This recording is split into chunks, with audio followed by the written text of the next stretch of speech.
All right, hey everybody. Again, just for technical issues, as I keep bouncing around, now coming, today I'm back in what seems to be more of an overcast versus sunny North Carolina. Um, can somebody in the chat window let me know that they're able to hear me?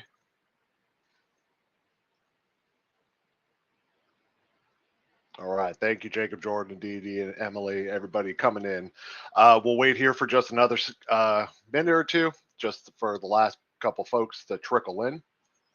And then we'll get started with today and the last day of our webinar.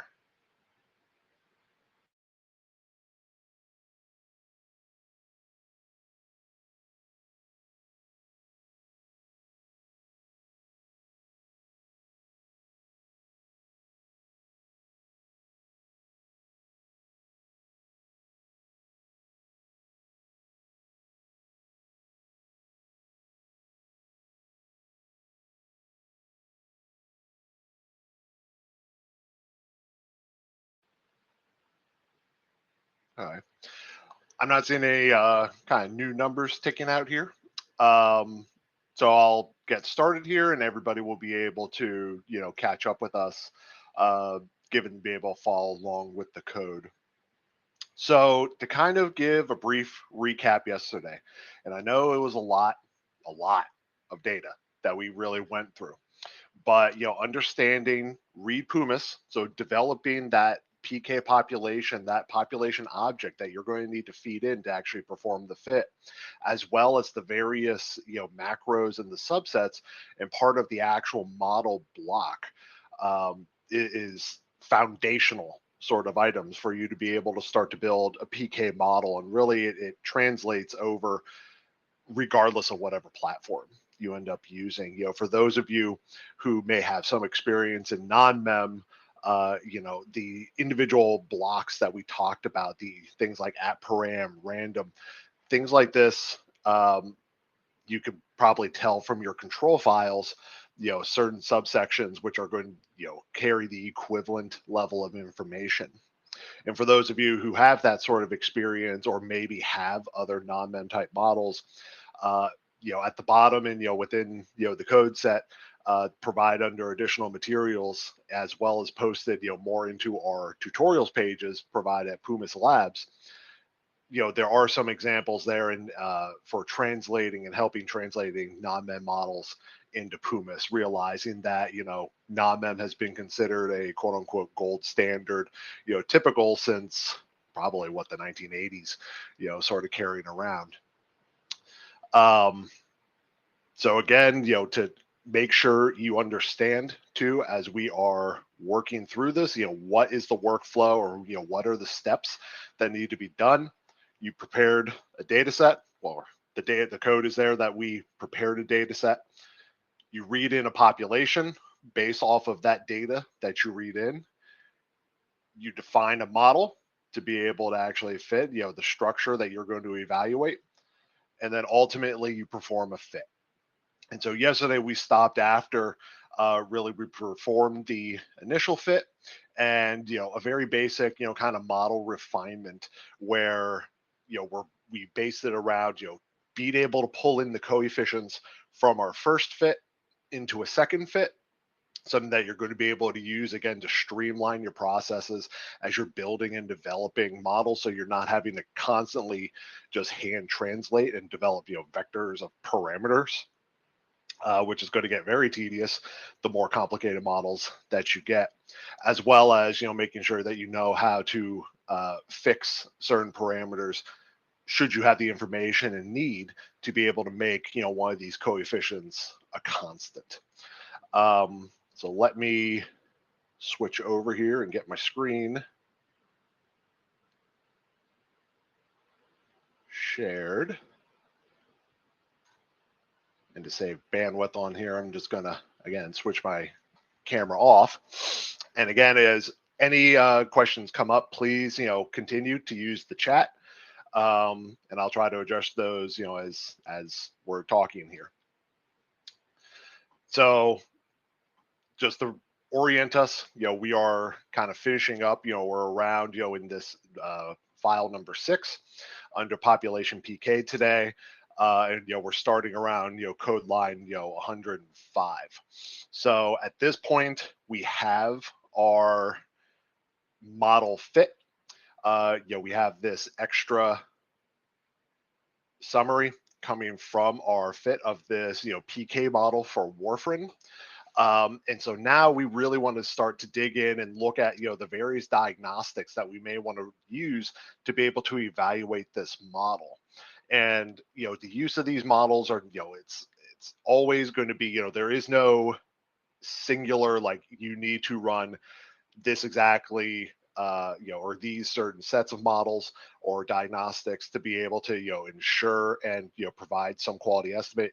You as the pharmacometrician, as the clinical pharmacologist, need to have and interpret the information that's being provided to you, and using really sound judgment just to be able to make sure you understand is it appropriate what you're building and does it match with what you're seeing. Because ultimately we can run into problems where we get really good models, but it doesn't make sense necessarily with what we know about the drug or with the design of the certain of our clinical studies. So that is always it's the adage of if you put bad data in, you're going to get bad data out. So we cannot fully automate. We have to have some level of responsibility and knowledge going into this sort of setup. But we want to make sure that you understand what tools and kind of helper functions already exist within Pumas to try to make your life easier, so you're not having to try just create your own plots. And I have to admit, some people may prefer to create their own plots. And again, some companies, have certain standards and the way they like to view things. We can modify and use our helper functions to make things, and change the look of some of these plots the way they are. Or you can use the algebra graphics and Kairomaki, kind of data visualization setup, kind of demoed initially, and kind of file number 2 there, for a basis. And I'll make sure to point out to you kind of which files are going to be most useful for you if you wanted to kind of just take and develop your own platform. Whether ultimately we hope you would be able to use Pumas, but if you also happen to have some prefab code, say in R, let's be real, everybody has some little bit of R code sitting around probably, that you'll be able to generate similar diagnostic plots. So some of the first diagnostics that we're really going to consider within our models are more just numerical. We're not going to get into graphical analysis quite as of yet. And there are a slew of numbers here that we're throwing out to you. And really what we want to kind of focus here, and a quick and dirty review is going to be looking at our log likelihood for our particular model. And in this case, higher is better. Do not confuse this with what can be presented as -2 log likelihood or -2 LL. And really that is -2 times this log likelihood value. Just remember, because of then you're flipping what you're actually going to be looking for. So in that case, the lower is actually going to be a better value. Similar and kind of with that, we have 2 different kind of additional criteria, whether AIC or BIC. Typically, you're going to find these, and they're probably most heavily used and documented kind of when we're starting to deal with especially when we're going through a stepwise covariate sort of modeling. And a lot of folks will use a BIC based criteria to base this. However, the important thing here, even in a base model where we don't necessarily have any covariates included, they still provide us a certain level of and just a different look at the data, just because they do calculate things slightly differently. We try to point it out here of we're penalizing or kind of looking at the complexity of the model, and some of these BIC being a little bit more stringent compared to AIC, just to be able to see do we see a statistically significant difference even with some of these, more stringent sort of conditions and parameters. Second, or third, I guess in this case, condition number. In this case, lower is better, and this is a little bit of a holdover again for those of you with non-mem, experience. And really, this is just a assessment on the parameters, level of collinearity. So we always want to make sure that lower is going to be better in this sort of case. Typically, we're going to want to see something less than 100 in a final model. And then finally, we have both our eta shrinkage, which is, the end, but with kind of an extra kind of length to it, and epsilon shrinkage, which is kind of like the sideways stylized E. And, both of these, the eta and epsilon shrinkages, are relating to material that VJ talked to you back in day 2, where we're looking at the difference between individual and, population predictions. So we can go through and, we can ask, Pumas just through, helper functions to give us, based off of our fit, where we just pipe that in, we can ask it to output, what is the log likelihood? What is the AIC? What is that condition number and the shrinkages? And this is all, well and good. You can ask it, individually. Oh, it's not liking me because of the individual or the at info, which is more of a larger model block. Let me, excuse me here. Let's run, this individual. So it'll give you, outputs of individual numbers. And if you ran the entirety of the file again in your REPL, it'll come out with an at info sort of graphic that we've seen in some of our other runs here. Ultimately, it's not as efficient. But there's a little bit of an easier way, and that's just using this kind of extra, it's a metrics table. So piping our fit into this metrics table, we're given, a data frame set value with really a nice little summary of everything that was done, and all of these different metrics all contained within one table. And when we're looking at this for one model, you could take it or leave it depending on what your choice is. If you focus on -2 log likelihood or BIC as your main criteria, great, that's well and good.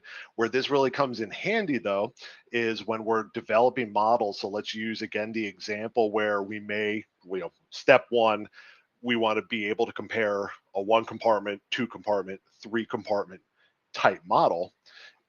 When we have the individual fits for our 3 different model types, we can use these tables, correlate them together, and put out a summary table so that we actually have 3 columns comparing side by side, 1 compartment, 2 compartment, 3 compartment.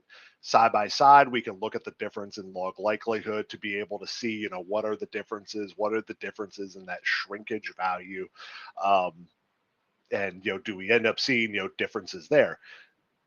Similar to how we could also do the same for our coefficients table.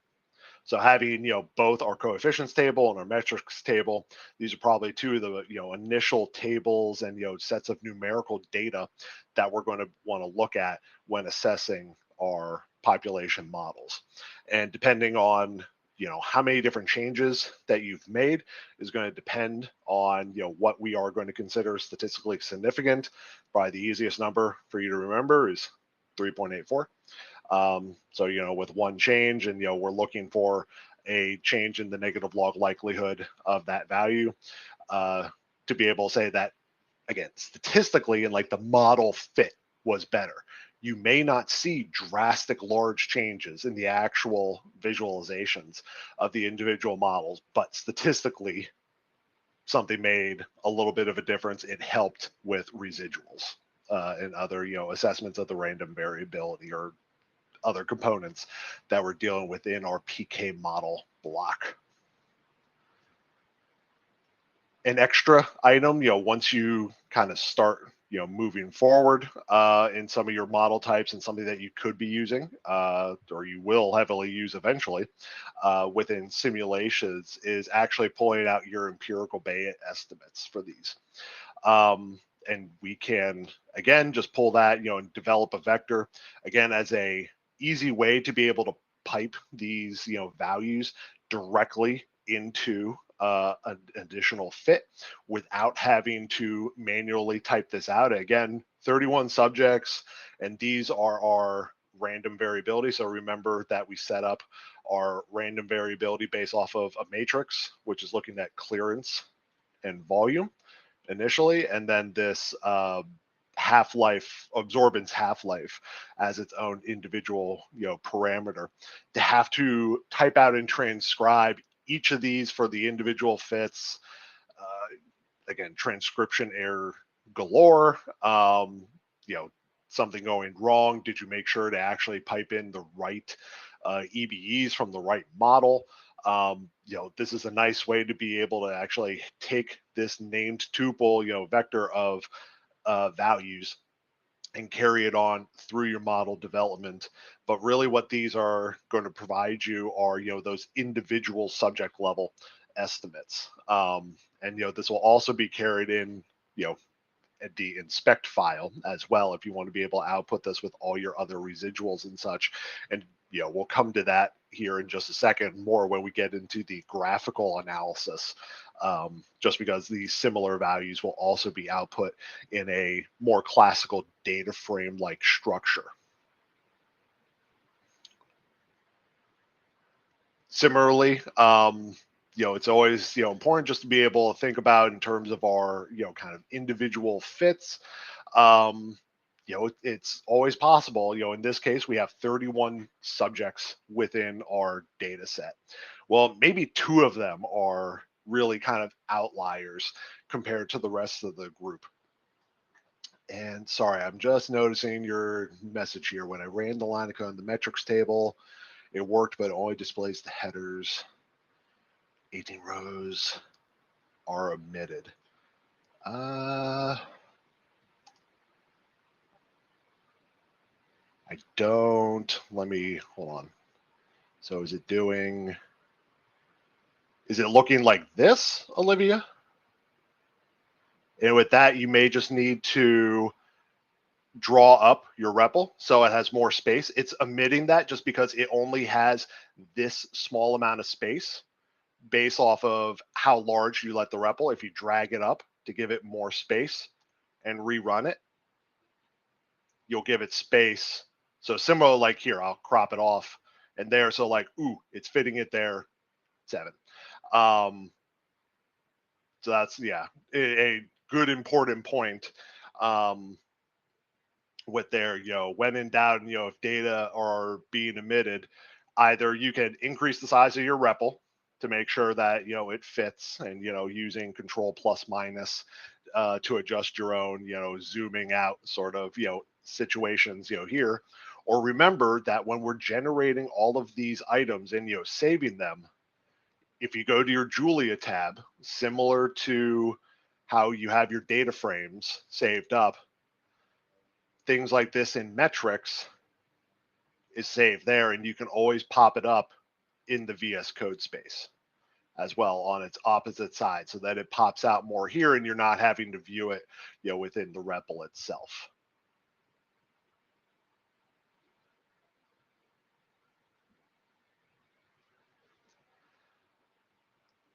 All right. So apologies there for not seeing your message earlier there, Olivia.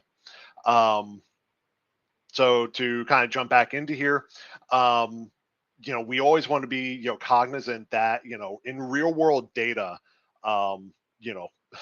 biology is complex. And what is, I believe it's the Albert Einstein quote, if we knew what we were doing, it wouldn't be called research, sort of idea. And so it is important just to be able to understand, do we have individual subjects that could be serving as, outliers, or, with their inclusion kind of within our overall population, is it going to lead to a kind of a misspecification on those certain subjects? Or it could even point out that, is it that we got the data in an incorrect fashion from our bioanalytical CRO? For some reason, and to err is human, all of our time values were miscalculated and they're all off by 1 hour. And that doesn't sound like huge deal. It would be something very easy to fix. But remember, this is a very nice, trim, small data set of 31 subjects.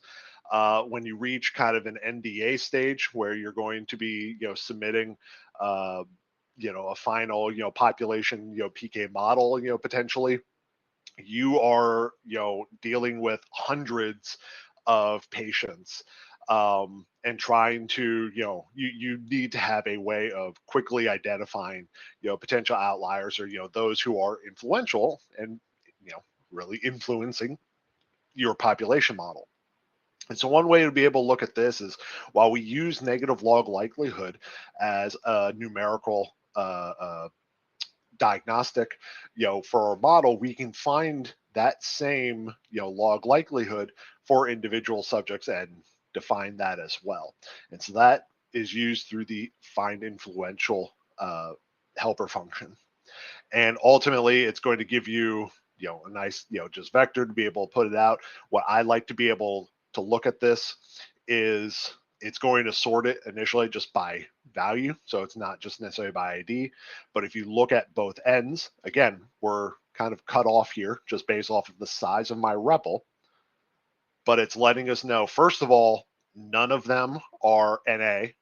So we don't have any that aren't able to be described, and we have none that are approaching infinity. Huzzah, we didn't, have, poor initial estimates, the small things in life that we always have to be happy for. The other thing to be able to look at here is just, what is that kind of, relative difference between the highest and the lowest, sort of value. If we end up having, the bulk of our, subjects, we're dealing with 18.9, 20.3, and now it's 220, 2,600, 700. Ooh, something's weird with these particular subjects. And it points out, it's an extra data review to be able to look back, like, did I misspecify the data for this particular subject? And it could just be that it is true. And, through other, your analysis criteria, that will maybe I'll try to make sure to touch on a little bit once we get into the graphical analysis. It could be that, certain subjects or, data points are excluded due to, high outlier, high variability that's just being observed. So this is a very nice thing. And even it's nice to be able to run find influential even before your initial fit, just because it's going to let you know whether your initial estimates are reasonable and going to run. So when you hit that initial fit, and it's that first info line is talking how it's checking the initial estimates, every now and then it will stop you and air out. And that's usually just because one of your initial estimates is nonsensical, it's approaching, and it's causing an infinity error.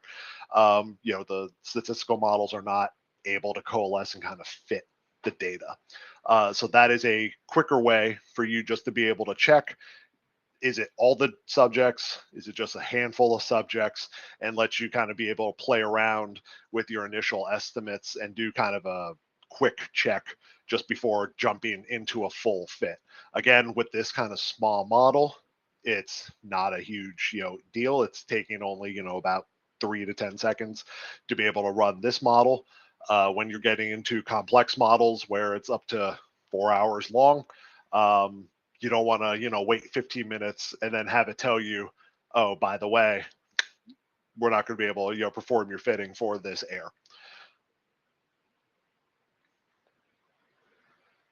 So another kind of handy function to be able to have is, being able to save your kind of to save your interim results. And this, while we're using a .jl, Julia language type file, what we here and term this, and it also helps just because that is the function name, we can serialize the file and that creates a JLS file. And really we can serialize anything really within Julia. However, for the purposes of this, usually it's nice to be able to have and save your fit as a serial file, just because if you end up having to stop, it would be great if we were able to work 24 hours a day, I'm sure. But we unfortunately have to sleep, stop, other priorities, come in. If your model takes a long time to run, again, let's use this example of a 4-hour type of run, you're not going to want to have to, you got your fit at the end of yesterday, and now you start up your computer today, and now you have to wait another 4 hours to like refit the data so then you can do the diagnostic. Well, that doesn't seem very helpful. Essentially, so this is where if you serialize your file and save it, we can then load prior results so that you're able to take that fit and essentially pick up right where you left off. And similar ideas of within even the fit, or other than just the fit, you can serialize the inference, and all that statistical, your standard errors that will come out of there. Very useful data for when you have to compile your ultimate parameter table that everybody is going to have to report in any sort of publication. You can also serialize the inspect file to there, and we'll talk about that a little bit later, but that's going to be useful more for your graphical analysis, both within Pumas as well as any other extra code snippets that you may have lying around. And the way you would just deserialize serialize it is you provide it its file name and what you want to serialize. In this case, we simplified a little bit more and just had a extra, we call the file name and use that directory based file path structure versus the absolute path. Again, just getting into good practices in using this. So it's based off of where your file is being placed. So now if Emily develops an initial model set and has her folder structure set up, but now she's going on vacation for a week and Olivia has to take over, that same file structure is just able to be copied over. It doesn't matter where it's going to be or how Olivia may have her computer set up, because the actual referencing of those paths is based off of where the file is actually located within its local structure. It doesn't rely on an absolute path. So again, I highly encourage everybody to go in and start, you can attempt and just use absolute paths initially, but try to understand and work in the at file or at directory based off of the tutorials, because that's going to save you a lot of kind of woe later down the line. And then ultimately then we just find that same path and deserialize it. And again, we're just putting in that same file path. So it's a little bit of a misnomer saying file name, but you're putting in the path and ultimately ending in the file name for that JLS file. And just as a final, sort of thing, again, for, since we do have kind of a mix of, folks here in experience with metrics, yes, we understand, non-mem, results, and, they have a particular type of terminology. And so what is the equivalent within Pumas? And so that -2 log likelihood that gets put out, whether in the metrics table or you can calculate it, similarly as such, just for that number, is the equivalent of the objective function value, OFV, with constant. If you need to calculate the version, without constant, you're able to essentially take this base off of that -2 log likelihood value, and essentially correct that base off of the number of observations from your population multiplied by the log of 2 pi. So again, since most of you, in this webinar are new and naive kind of, into, metrics, this is just, something that, for those who are using non-mem and just to know, If you go into, industry where they may have been using non-mem for, prior files and they want to have something, directly related, just know that these are kind of our two equivalencies. So that's an initial kind of just numerical diagnostic. So we finished a fit. We talked about, how to be able to get some of our numerical, diagnostics. And, unfortunately, we're not able to take a huge deep dive necessarily into those numerical diagnostics. But that is something that, I highly encourage you to also read up on, as well as, understand, where these are coming from within our tutorials packages as you start to learn Julia and, the process of building models within Pumas. So the next steps, what I really want to be able to kind of carry forward with you is now more graphical based analyses or diagnostic analyses.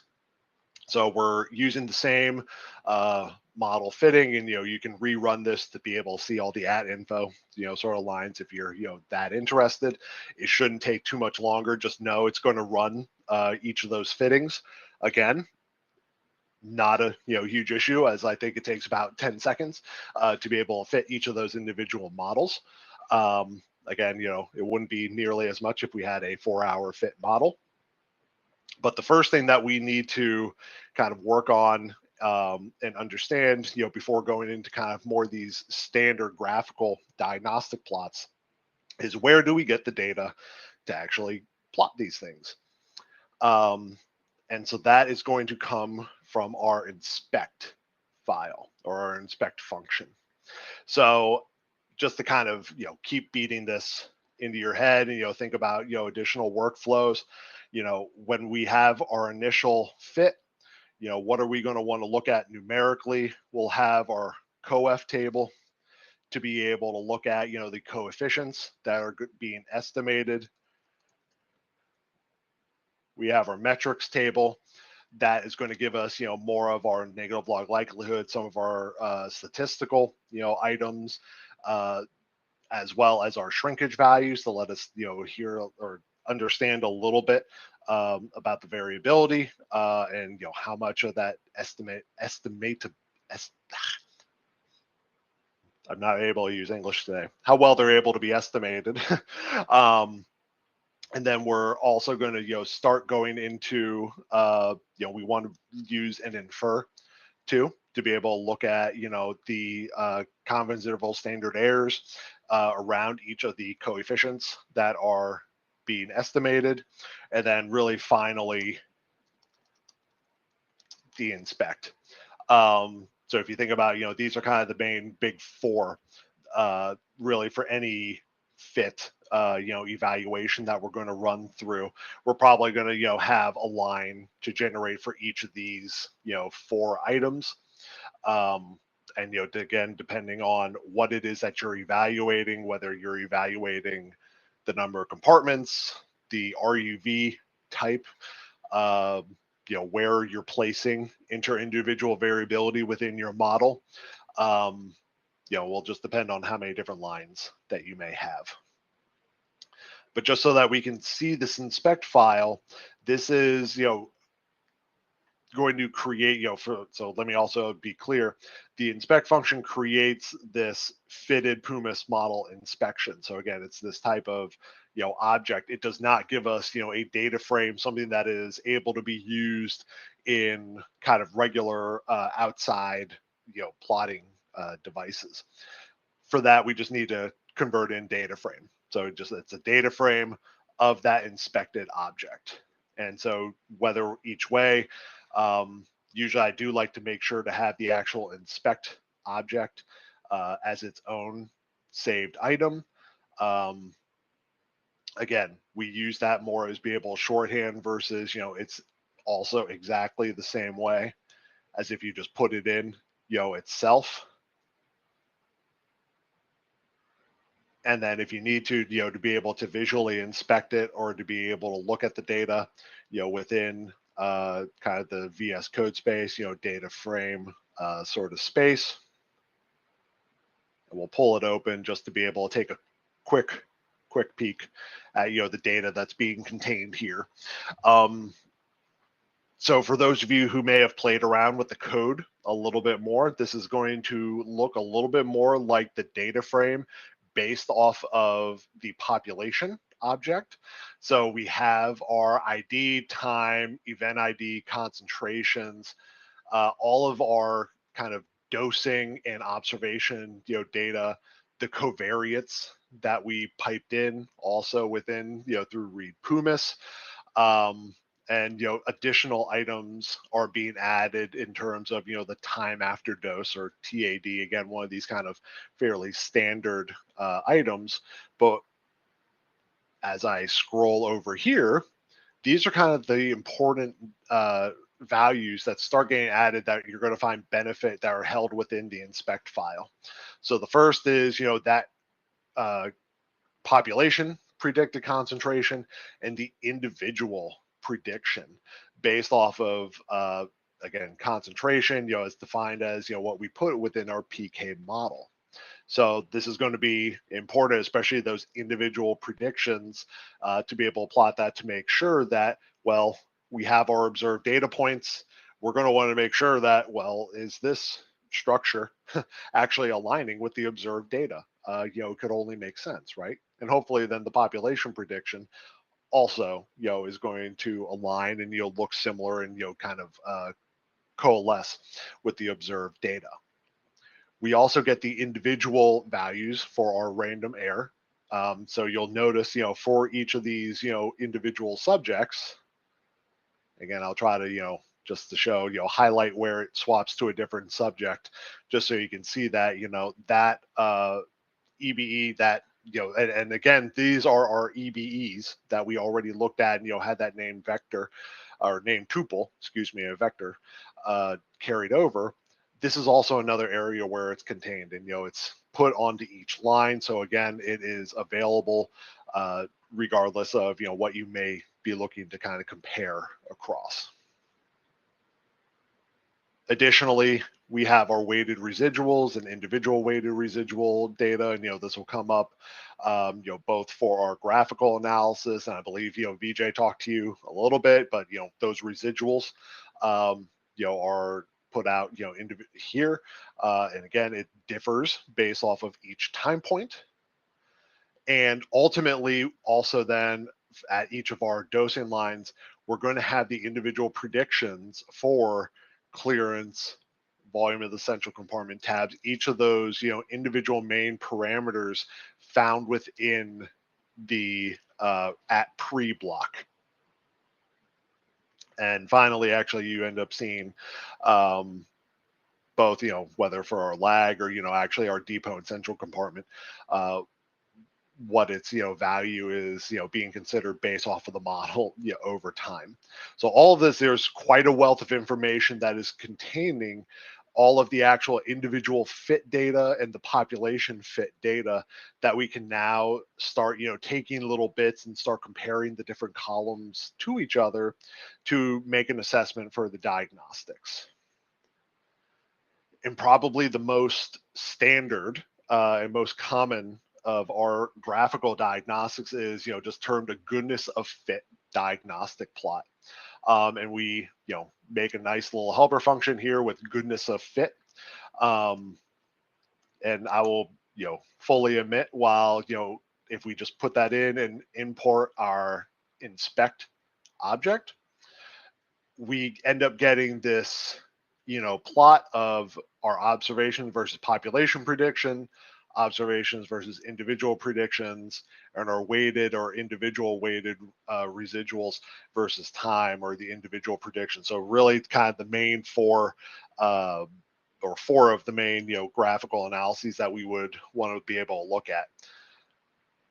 This is nice as a initial screen, but we do provide you a couple of the more common modifications that you can have on here. And always remember, again, if it hasn't been clear enough, if you don't know what keyword arguments can be included, question mark, type in what that function is and look at the documentation. there's a whole slew of different things that you can look at and start to change things up on to be able to kind of stylize and individualize your goodness of it diagnostic plots.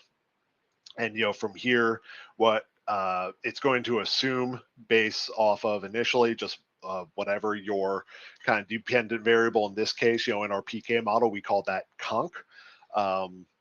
Remember that CP is more of the central over volume, and then the statistical model is built around concentration. So that random and residual variability, both being taken into account, but making, additions and changes on size, including legend, as well as altering the size to make it a little bit easier to read. If we do that, and again, it will keep the same proportion whether you shrink it or there. So once you blow out your window large enough, eventually it'll stop growing based off of the dimension that you may, provide this. But this makes it a little bit easier, to read, and gives us, the individual lines that we're, typically going to want to compare. And a lot of folks won't necessarily have this OLS line, linear kind of line included. Typically, we're wanting to look at the line of identity and that lowest fit line and the distribution of the individual data points across that line of identity, primarily within our top two plots. And as we're dealing with residuals, I think VJ said it on more than 10 or 20 occasions, that mean for the residuals in kind of a normally set of or expected normally distributed set of data is going to be around 0. So we expect in this case not our residuals to be somewhat evenly based around 0. And then also as just to be able to help you out later in life, because having this here is great. We can't necessarily copy paste out of there. You can always use the little save plot up here. However, you can also just use this and base off of your file path, name it, whether it's a PNG file, JPEG file, GIF, whatever you, and using that object to be able to save that so that you have it again, whether you put it into a report, whether you are using it and actually import it for a Quattro-based kind of more of an automated sort of report style, or you just need to email the image to somebody, but it creates that nice high resolution photo for you.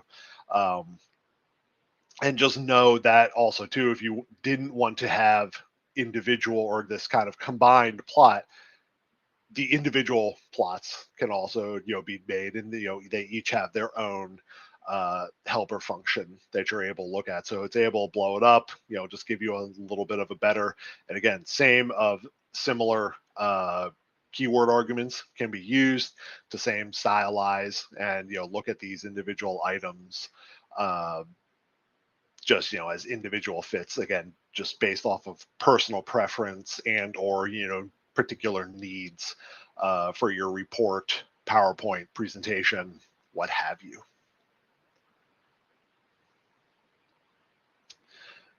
So again, for those who may have run into this a little bit, NPDEs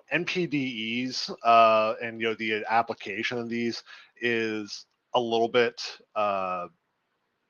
It's not something that we run into often, but it is really important. And actually, so let me also define for NPDE. So normalized prediction distribution errors.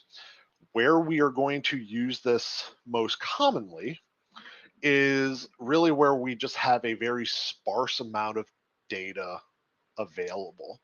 So you can imagine where are we going to have sparse data? Pediatric sort of based models, more opportunistic based PK collections, which will happen across several different fields. It's not going to necessarily just be contained within one particular disease type subset, but because of that we need to build in, and it's just because of the sparseness of the data, the observed data isn't necessarily going to be enough for us to be able to kind of make an appropriate diagnostic. And so we end up having this, simulation-based residual diagnostic.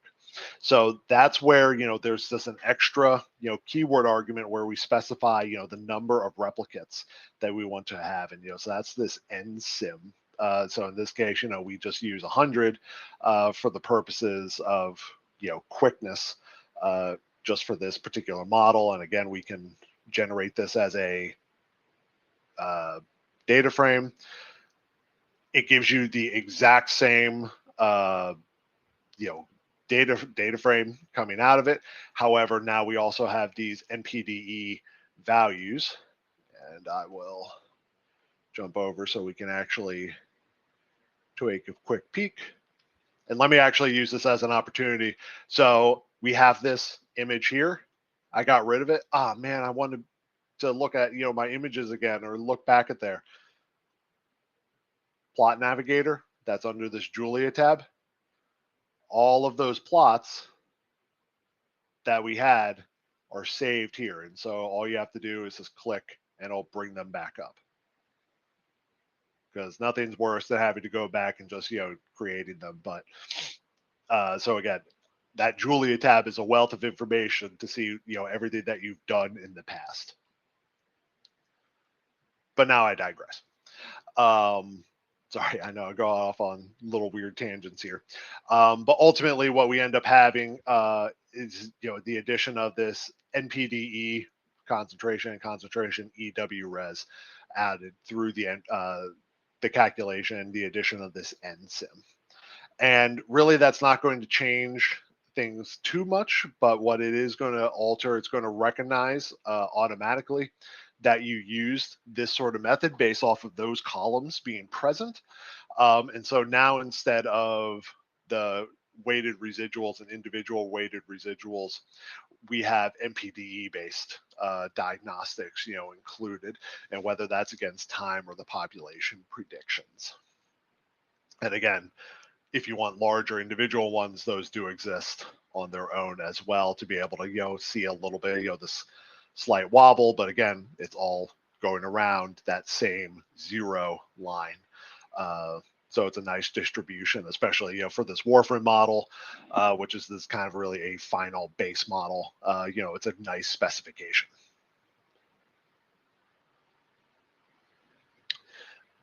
So I mentioned, it a little bit before, and, you can imagine these graphical analyses that we've been looking at, so far is a cluster of all of the data together. So that's really great and all. However, ultimately, is there going to be one subject or a set of subjects or one particular study of your 5, 6, 12 studies that you may be combining into your population PK model that are different from everybody and kind of is a misspecification? Or maybe there's something, unique to that particular design in terms of a co-administration that's occurring, so you're giving a second drug and that's actually affecting, say clearance of your actual investigational drug of interest. You could have, several different, kind of issues, but one of the key things we want to be able to look at is how well individually, not on the population level, is our actual model predicting, the structure for that, to which then all of these parameter estimates are being estimated and all these standard errors, the distributions are being calculated. And so outside of goodness of fit, probably the second most useful and common helper function that we would use is this subject fits. And again, you can just pipe in your inspect object going in here, but again, we're just for ease, we are, providing some of the more useful kind of keyword arguments through here. And, with this also to paginate it, just so it is not creating a singular crazy large image with all 31 subjects together. We limit it and have it break it apart. So we actually base off of this it develops 4 individual figures based off of all of our data, and whether you opt to use kind of, okay, I want to be able to call just the first one, so the object and bracket 1. So similar how we were talking about, and pulling the first subject or the first item of a vector. Again, we just now are looking at the vector of images. So we can look at whether it's object 1, 2, 3, or 4 in this item, pull up the them individually, or if you use this display function, ultimately it puts them all up and you can cycle through them individually. Then ignore a lot of the gobbledygook essentially that's coming with this. Essentially it's just because it's putting together things as a series. In this case it's again, I don't know, even understand how to interpret a lot of the stuff that it's talking about there. But there is let's focus kind of on this image just as an example. So what is this showing us? We have our observations, so black dots representing our observed data. The green line is our individual prediction, so based off of the individual model selection and developing that fit for that individual subject based off of what our PK model is specified as, object file, object 5, and then the population PK prediction as well, presented in red. So we would hope to be able to see that the green line is going to be passing through and or running through kind of the center of all of our observed data, and ultimately, hopefully, then the population prediction should also be relatively close. So this is going to be my first question to you guys, though, for some audience participation, and let's use looking at ID1 versus ID11 kind of as an example. Knowing that we dose this as an oral agent, what seems odd about kind of how these plots are presented?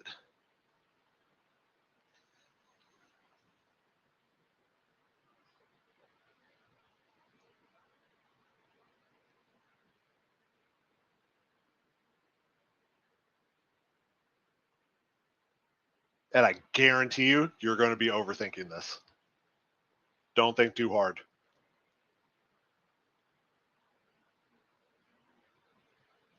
Any thoughts, Robert? Or Divya?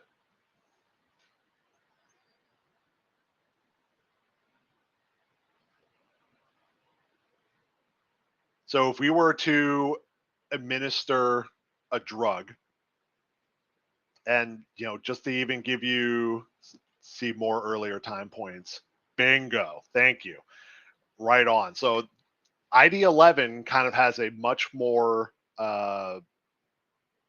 it just has more PK sampling time points, and you also have sampling during that, well, during the absorption phase to some degree. It's kind of on the upper end. It's not great, but to each their own sort of idea. But that's the point of you're not really seeing the first point that it's showing for this first subject. You're not seeing their true C max, and that's what I want to make sure you understand with subject fits.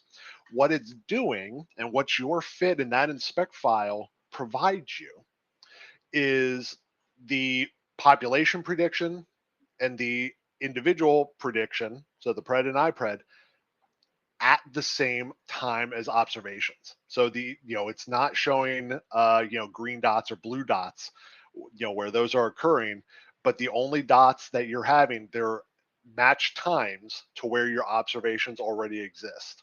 So in this case of like ID1, that is why we don't see a typical kind of absorption phase like we're seeing in ID11.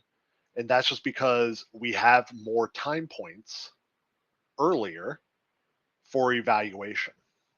So it looks odd, when you initially see that. This is still okay in terms of looking, for general observation. However, we can improve this a little bit. And this is where we can then, all of this is based off of a prediction.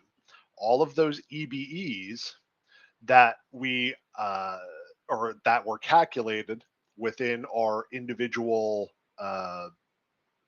model fits, your individual subject fits, we can actually have it run an additional prediction.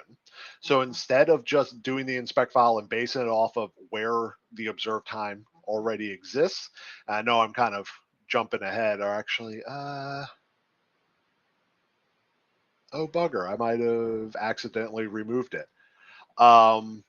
Ultimately, what we can actually do is run a predict function, and I'll make sure to actually email out a version of this because I want everybody to be able to see this, and we'll actually be able to define the time intervals that we'll want these pred and IPRED to be able to be predicted at. So when we do that, we can get the full kind of observation time profile, even for subjects like at ID1, because we know it has an idea based off of the model structure that it is going to go up and go down. Typical first order, absorption, and first order, elimination that we're having to deal with here. And because that's how we built our model. We just aren't visualizing it just because of the data points that we have available to us initially. So just realize, this is not going to be your end all be all. It is not going to be initially reflective of the true final concentration or predicted concentration time profile. You may have to go in and run an extra line just to be able to, expand out, like say every half hour, just to have that so that you're capturing that initial peak for everybody.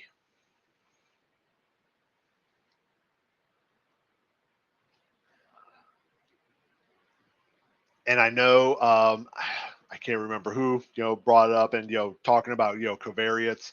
And again, this is kind of a base model. But so this is one of the graphical analyses to start, also letting you start figuring out a little bit of what covariates you may need to necessarily play around and look at.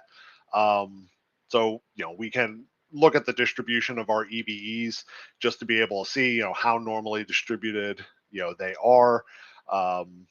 Whether our tabs 1 here and 2, like it's relatively, again, we have a very small number, so take things with a grain of salt, sort of application there. But it's those individual EBEs and their relation, that assessment kind of random variability in relation to covariates, that is the initial basis for us to be able to consider, do we need to actually incorporate this covariate into the model, and eventually to evaluate of an actual statistical significance, including all these covariates as a full model, and carrying that forward, and that they're everybody, and unfortunately VJ's not on today, but depending who you talk to, stepwise covariate modeling, there are great papers out there, the idea of forward addition and then backwards elimination, is kind of the classical sort of workflow. There are different statistical strictness that we'll use to then be able to kind of wheedle down which covariates we'll actually want to analyze. You will find everybody has their own thoughts about this, and how it should be done, and what level of statistical significance they think is actually strict enough. And you will lose pharmacometric friends talking about that. But at least visually, I want to point out this empirical base versus covariates is probably going to be one of your most useful plots to be able to screen necessarily your covariates. So in this case, we don't have necessarily a lot of covariates. Really, sex and weight are the two that are with there, knowing that these are our allometric kind of scales for clearance and volume being included and piped in just for the purposes of our PK model. But what this is going to let us be able to see is, again, remembering that this is our random variability around for eta 1. So this is for clearance around volume of the central distribution, and ultimately Ka. And so do we see any trends? We would expect, if covariates are not playing an effect within that variability, or it's not differing within each of these, it's going to be a flat kind of association. And ultimately then you're going to have a very low R value. Excuse me here. So let's focus and look at sex here. So what observations would you make about kind of sex in relation to the random variability of around clearance, volume, and Ka? And I'll just leave this open for anybody.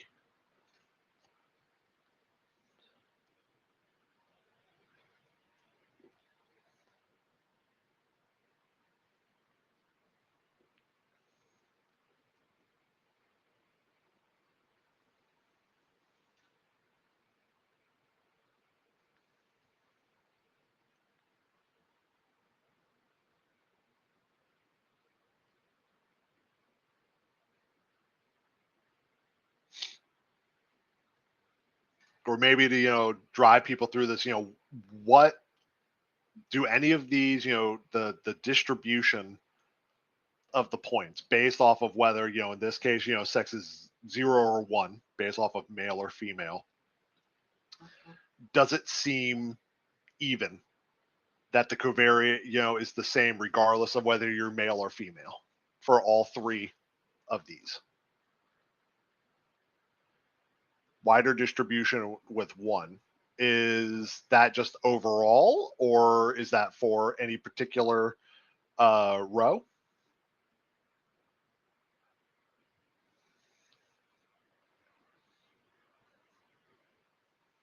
So if you haven't had a chance to look at the data frame, part of this will be, so it is wider, but we also just have more. So 1 is representative of males. We just have more data in males than females within this data set. So it looks wide, okay, but that is also just because we have more samples to be able to distribute from. How is that distributed though? It's fairly even. Let's use Emily, your example, in the middle. If we look at 1,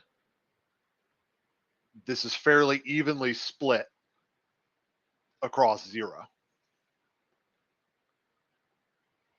And similar, while we don't have as much data within these female subjects, it too looks like it's fairly split, and it's maybe there's a central tendency around 0. So not necessarily, sex doesn't seem to necessarily be associated, or we may not necessarily see a kind of gross difference that sex on volume. Okay, so what about sex on clearance? Somebody comment on this.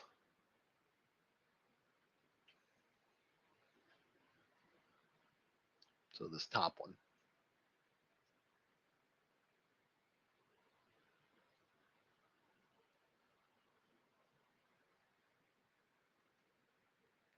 Top heavy, yeah. So yeah, good way just to be able to show like there is seemingly a difference, and that females seem to be weighted, it's not necessarily evenly distributed as comparative to the males. So this is a good initial ping to let you know it might be worthwhile for us to look at, or that while we're looking at a base model, covariates are not being applied within this model as of yet, but sex might be an important consideration to evaluate on clearance. And just to round it out, while it may look a little higher on this side, a little lower on here, again, we're dealing with really kind of just small numbers here, and ultimately this is a fairly flat value.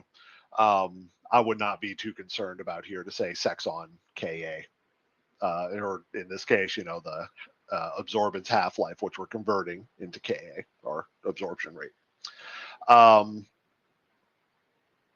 So, we kind of walked through here for sex. So how about, everybody, what about weight? Give me kind of, the gross interpretation of weight on these. And, do we think that weight is needing to be applied and, would bear a likelihood for, further investigation, like a covariate analysis?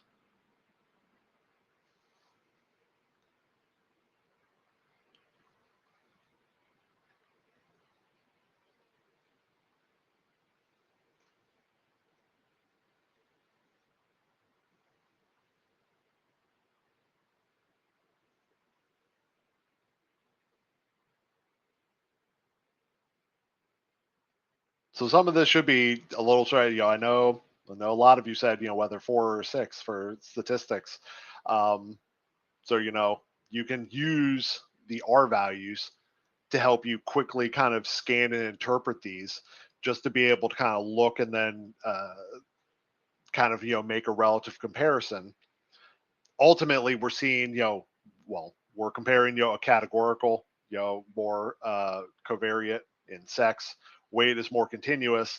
And so, it's more about, the distribution of the data and, how similar it is, across, again, that same 0 line.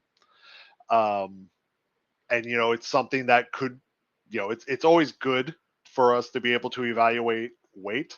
And I say that primarily because we are actually already incorporating weight as part of our model. So this is a little bit of a kind of a trick question, because if we apply that allometric kind of covariate within our PK model, so we're actually kind of already accounting for weight on clearance and volume already. So if there was something else and we still saw like a really distinct association, there's something else going on, and it might be some other covariate that is related and highly correlated with weight.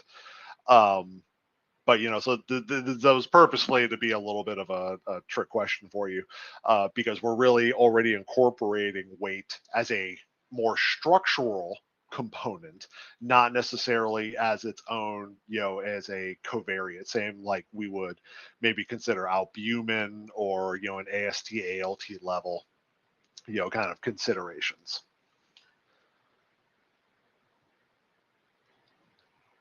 So this is going to be a really neat helper function to be able to help you initially as you take your initial, after you're done with your base model, and start evaluating which covariates may have an influence in determining the differences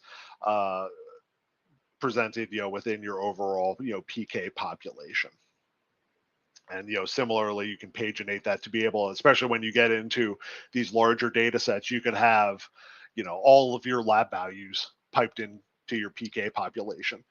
That it's just behooves of you to be able to make sure and set up a pagination, just so that you're only having 4 individual covariates per individual image versus trying to stick 20 of these things all into one giant, large, long image. And then finally, just to kind of round out some of our other graphical analyses, we can look at the weighted residual distribution, or the MPD, similar distribution. It's all about residuals, and what did VJ beat you guys into making sure, and where do those residuals center around? It should hopefully center around 0 if it's in a normal distribution. So being able to look at each of these, where is our 0 line, looking at the individual weighted residuals, or individual weighted residuals and the population weighted residuals, to be able to look at, is it relatively centered, looking like it's a bell-shaped, sort of curve. So again, that's just a model type, specification as well. So goodness of fit, weighted residuals, and eventually you'll want to look at, these EB versus covariate sort of plots are probably some of the most highly used graphical analyses, that we'll use for regular diagnostics. Ultimately, though, and again, it's a little bit of contention, but the use of a visual predictive check is probably the most powerful diagnostic tool that you have, because again, our goodness of fit plots and looking at all these, it is a kind of simplification. You are not able to see individual kind of small impacts that could be made from your tweaking, say just changing from a 2 to a 3 compartment style model. You may see slight improvements in the statistics, but within those individual diagnostic plots, those observations move so little, you're not able to visualize that. Where VPCs come into play is based off of those predictions and those standard errors, so that distribution that you found from your fit, you end up simulating multiple data sets from that model. And ultimately, you're going to compare your observed data with those simulation-based confidence intervals. And if your model adequately is describing the observed data, they should overlay quite well. And if it's misspecified, well, your simulations, because when you start running 500, 1,000, simulations where you're, randomly selecting this variability based off of your initial fit, you're going to be able to see, oh, our model is not specifying Cmax, and it's under, say maybe an example is it's going to under predict. This will make a little bit more sense once we actually run one of these. But again, this is always, fun, VJ. I don't think it's necessarily a fan, and, but he sees the utility of VPCs. Several of my other colleagues, the VPC is the only diagnostic that they will look at in a lot of, PK models until they reach, a more final sort of model setup. So, make your own choices, talk with each other, have arguments, and just nerd out on this sort of, math. But let me show you how we set these up, because in kind of the, R and non-mem world, typically, when we're talking about simulating these other data sets, we usually want to simulate 500 or more data sets. It's a lot of data. And again, the larger your initial population, the larger these things are going to be. 31 subjects in this kind of warfarin data set, not too bad. Replicates, and we can make 1,000 iterations of that fairly easily. You could imagine, again, a final model where you have 12 different clinical studies, maybe 300 plus subjects each. Well, now you're making 1,000 data sets, each of 300 subjects. It is a whopper load of data. I mean, that's the one time where Excel files are usually pretty small, but you can easily generate like a 2 or 3 gigabyte just CSV file, which is comically large. So to be able to set this up, there, VPCs are kind of performed in 2 sets. The first is to actually perform the simulations, and we base that off of our VPC function. Kind of only makes sense, right? We try to make this as simple as we can. So it knows what the model is and what its distributions and the structures are. We pipe in the model fit that we previously generated. We define what our observation is. In case, this case, concentration is what we're, basing off of. The algorithm, this is more to help parallelization within your computer. So instead of trying to make all 1,000 of these on just utilizing one core on your computer, it will parallelize it across all the cores on your system. So again, for this kind of small data set, you won't necessarily see huge leaps and bounds and jumps, but the larger and more complex models that it ends up becoming, it helps drastically speed up your ability to kind of simulate in your replicates. We can define the number of samples that we want. 1,000 replicates is fairly kind of standard. The actual default is set to 499. And I know there's some story behind it, but I don't know that. If you're in kind of an interim model build, just to be able to, for kind of quickness and get a brief look, it is quite all right to do something like 200. For any sort of final report or a final model that you may need to present for like a publication, you're going to be looking at 500 or greater though replicates in general. And then we can also define the quantiles that we're talking about, the statistics that are going to be presented within for our simulation based analyses. And in most cases, everybody's looking at the 95th percentile. Again, based off of prior kind of historical literature, the default is set to 80% confidence interval. But we can define that again. So it's the 5th, 50th, and 95th. So again, it's 5% on each side. Actually, so I take that back. There's a 90% confidence interval that we're simulating.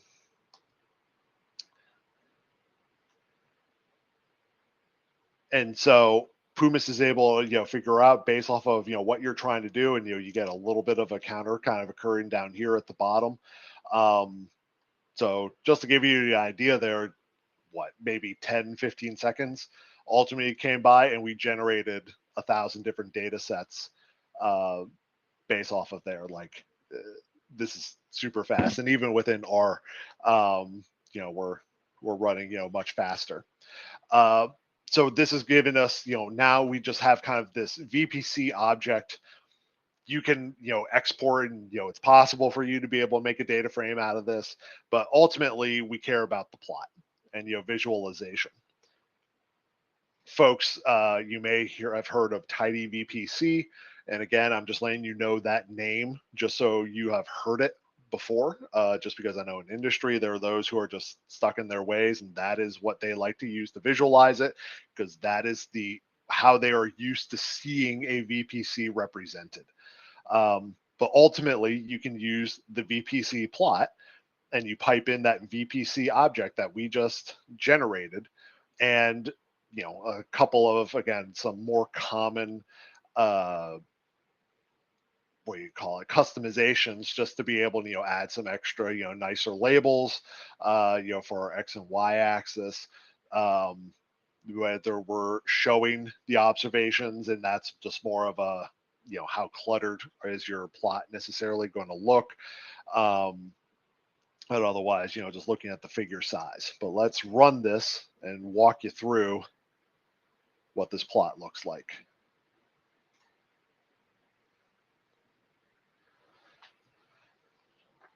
So the black dots represent our observed data, and it may be a little bit harder to see here, but the black line is also showing kind of an interconnection of our 5th, 50th, and 95th observed data. What we want to be able to compare is showing, when we do our 1,000 simulations, how similar is that blue line compared to the observed line? And same of, we have a confidence interval around each of those items. So whether, it's the 5th, 95th, or 50th, just, in the color kind of just, made to be a little bit different to be able to visualize it. Is our simulation and, is our observed data falling within that confidence interval? So it's letting us know, ultimately, if you kind of think about it, I know this sounds, terrible coming from a pharmacometrician, but, inherently all models are wrong because we are never going to have the true population. We are never going to know the true. Again, we are making an estimate. we are making a generalization, and we are creating a model and a set of estimates that are going to be as close as possible to true, but we can't confirm what is truly true. So what we want to make sure is that our observed data is aligning, though, with our simulation. So this looks pretty good in terms of that black observed line is being contained, within the simulated confidence interval. And, this is a little bit of a jag, kind of coming out, but we also have a little bit of less data, around this point. And so depending on the bins that end up occurring, for this particular VPC, well, you could end up with some just little and, small things.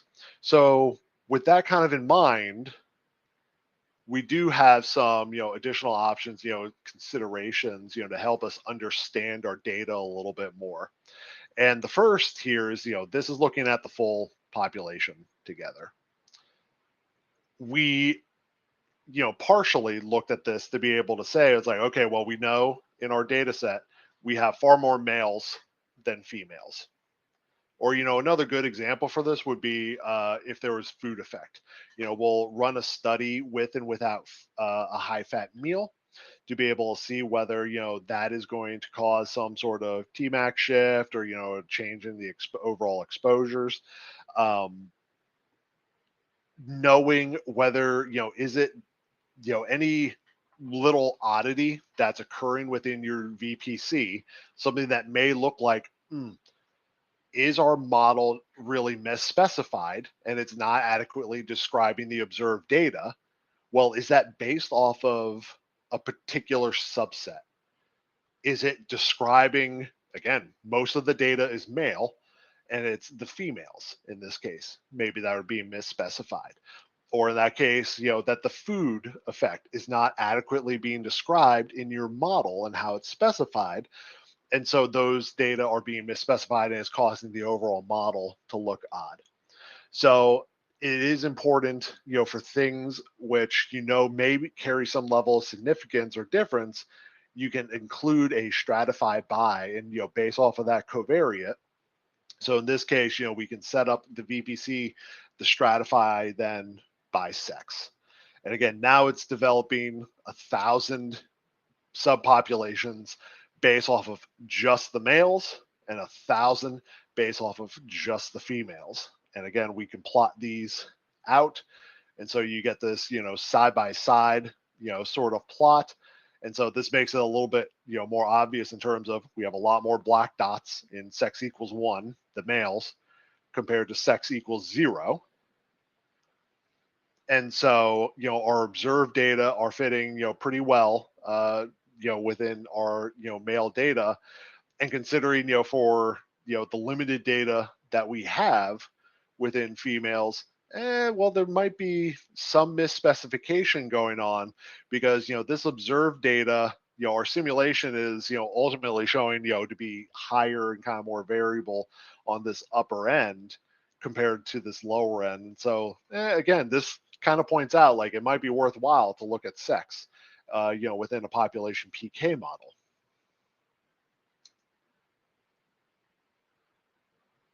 The second type of, kind of item you can do on VPCs actually is perform what's termed a prediction correction, or you see this as a PC VPC. So ultimately, when we're looking at a VPC, it's all based off of, simulation. However, we do have to realize that, individual concentration data and the individual population predictions do have an influence, especially when we are applying and binning the data to generate these kind of, individual statistical summaries.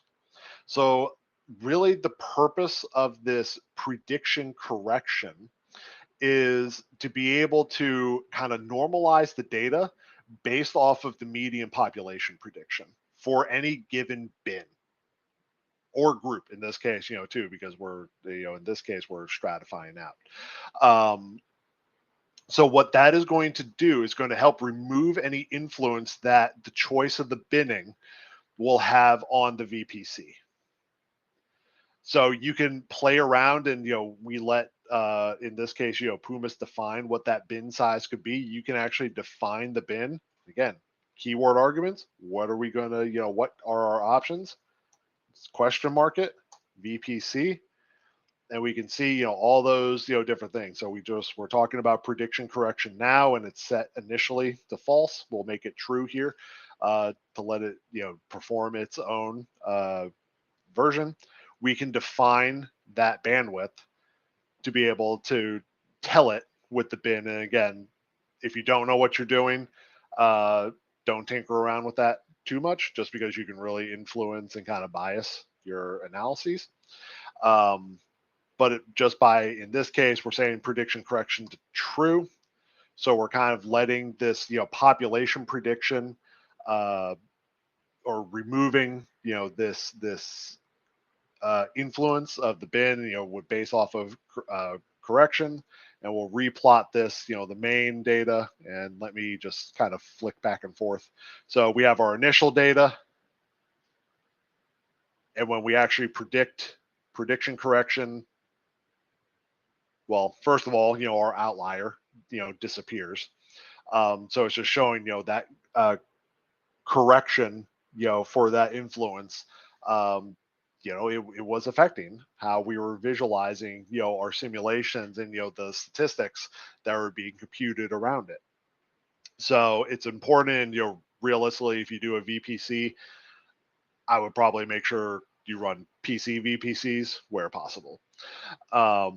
And, this looks like a really nice, plot to me. Again, we are looking at that black observed data, both at our low, our kind of median central tendency, and the high end are all falling within the confidence interval for the simulated data that is being generated out of our model fitting. So that's good. So it's showing, that we have some level of confidence that, we specified the model correctly, and that if we performed additional simulations for using this model, that it is going to, within reason, represent the observed data. And that's, what's really important, because again, we're not developing a model for the sake of having a model. We're developing this so that we can ask it questions, such as changing up dosing regimens. If we're not adequately characterizing the data well enough with the data we already have, we're not going to be able to ask it new questions.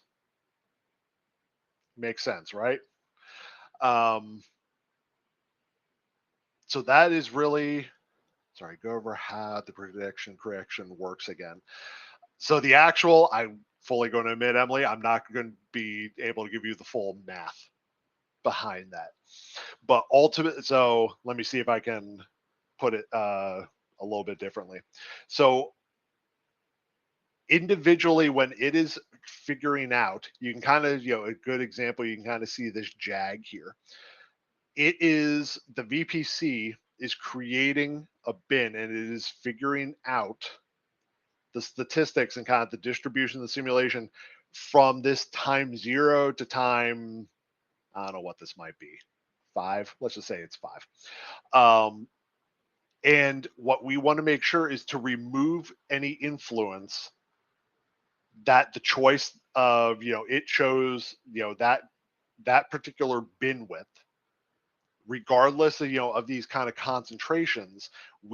So if we normalize the data within each of those bins based off of the population predicted concentration data within it, we're able to help, remove essentially some of the influence that, these kind of, bin selections could be influencing. Because if we just made it and defined it as, say, every 24 hours, so our bins are now, ranging, halfway through each of these, our VPC plot will look very different. And let's see whether I can get this to work on one.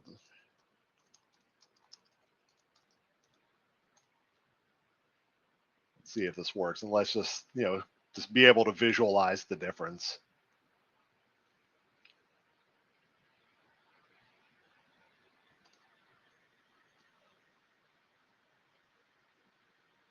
Yeah, it looks kind of super weird, right? So letting it be able and having, non-uniform, bins and the choice of, what should this bin width actually be. So if we change this, say, to 6 hours instead of 24 hours, again, taking about 15 seconds to generate all those different simulations. That's still not, a great, the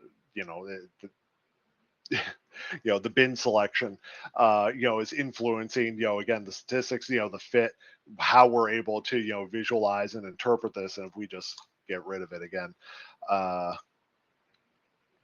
so I don't know whether that's, a good enough. Sorry. And I'm trying to remember, are not in the red like they were in the other plot. So the reason you're saying this one, this. So again, this is a non-prediction corrected.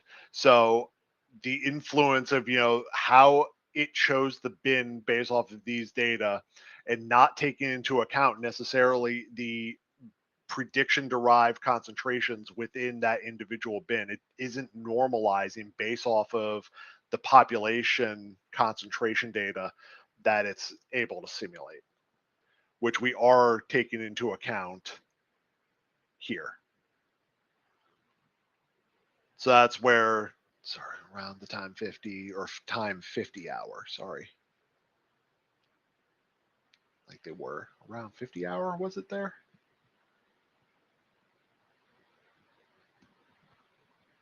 Where's the outlier?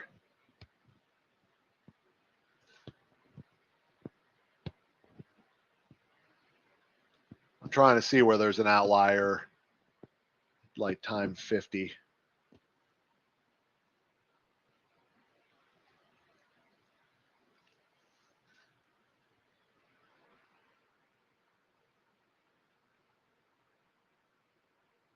The outlier there were not in the other plot. Are you talking about, or it's just like the fact that why is this outside, or, again, this is just a mark of the observation versus when it's talking about outliers. Again, I'll pop back over here. It's showing it's marking the outlier. So the black line is the observed data. The simulated data is this blue shaded region. So it's more of this red is showing up because the observed data, black line, is falling outside of the simulation range. So over here in 50, this is just to be able to visualize where it's generating, kind of the distribution of the data. But ultimately, that observed data, black line, falls within the blue shaded region. So that's where, it's not it's an outlier, not necessarily that this dot seems to be different from these other ones. It's just letting you know the distribution of just where the observed data exists.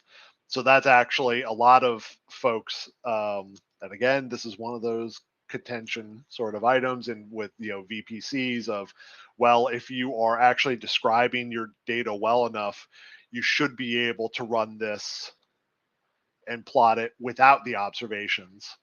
And admittedly, it does make it a little bit easier to read, fewer things plugging up kind of your individual plot, and it lets you be able to visualize the observed and simulated data a little bit easier, just to be able to observe, figure that out. And ultimately, you are going to be able to say, is your model adequately being described? Is it appropriately specified based off of where the association is occurring? The observed data just gives you an extra layer of interpretation and just an FYI sort of item. And again, you can imagine as you get into higher and higher studies and population counts, it helps to remove the observed data as well, just because it starts getting really messy. So let me see, and I'll try, Emily, because I know I'm not giving you a good description for PC VPCs. Let me try to see if there's something else I can send you later to help describe that to everybody a little bit better, or a good. There is one like kind of quintessential paper out there, and I'll try to make sure to link that to everybody too. It's not an easy, it's a thick read, if you know what I mean. It's not long, it's just thick. It's you have to have a certain mindset for reading statistics and sort of things, and I fully admit I am not necessarily one of those people. So typically I would use PC VPC over VPC, just because you are removing then some influence, but you don't necessarily, again, depending on what stage and step you are in kind of your model build process, whether you perform a PC VPC early on, like, again, that very first stage of 1 versus 2 versus 3 compartment model, there's so much other stuff probably that has not been specified and that you have to develop to be able to make sure that model fits well enough. The difference between a VPC and a PC VPC really won't demonstrate itself. But especially like for a final model, I think, for any, for us, again, presenting, population PK reports and these things, typically we present PC VPCs for the final model, not necessarily for interim kind of developed models.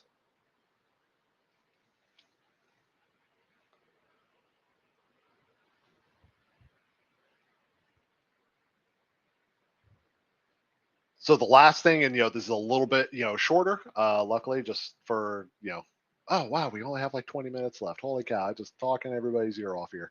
I want to make sure to address also, and I do not know whether VJ touched this on day 2, but let's talk about how we are confirming uncertainty. And there are really 2 main ways. Well, I'll say actually 3 in this case, for assessing uncertainty. So the first we've already talked about, and that's through, our infer. And so I know VJ talked to you, heavily about, making sure, and, how you interpret, where do these, standard errors come from, and how these 95% CIs that are being presented are, in relation, to kind of your or how they should be interpreted within the context of your population PK model. Just know sometimes based off of, we use a very strict sort of base calculation tool, and if you ever end up getting a error sometimes there, and also if you just want to be able to match it for in non-mem speech, we can kind of turn off that more strict statistical operation and essentially turn off this sandwich estimator. You'll see this asymptotic inference sandwich estimator, make it false, and we use an inverse Hessian matrix. So this is going to give you something that's a little bit more similar to what you will see in R and non-mem, and it still gives you an output that looks very much the same, but just realize it's a negative inverse Hessian versus the sandwich estimator. But otherwise, the output is going to look very much the same.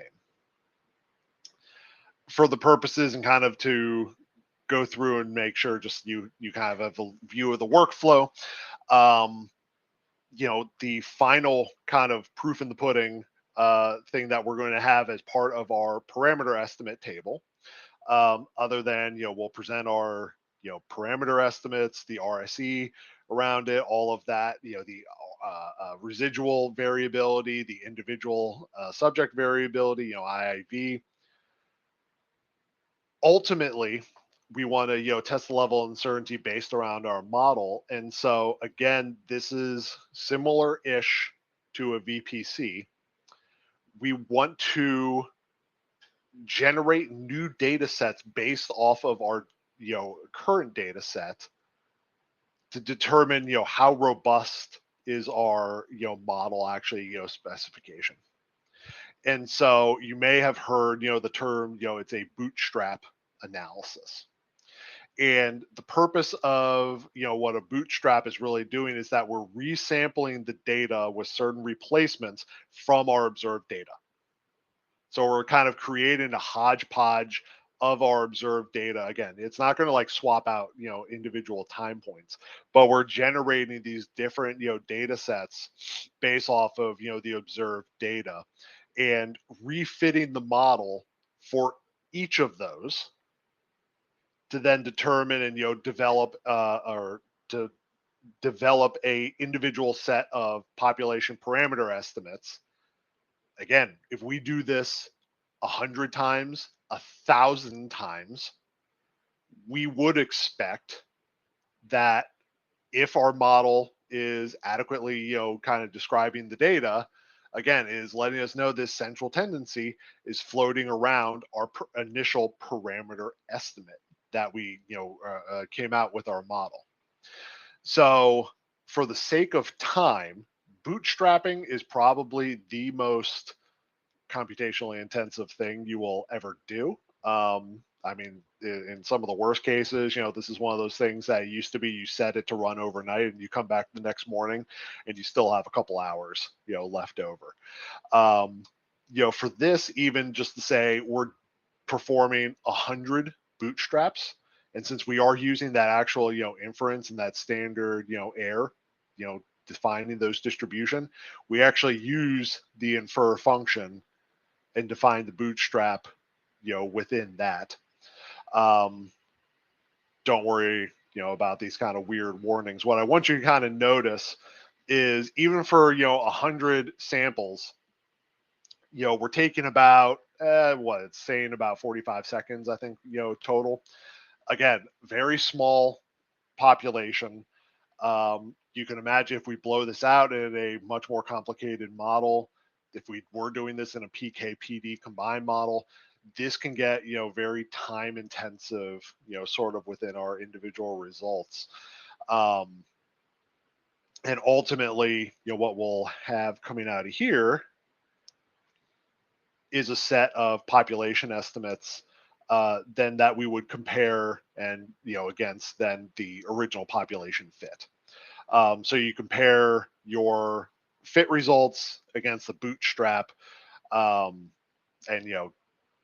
see how, similar essentially to those, or, while it's computationally intensive, it's allowing us to be able to look at kind of, how similar, and hopefully the actual estimates are coming out to be the same, with, similar enough standard errors, RSE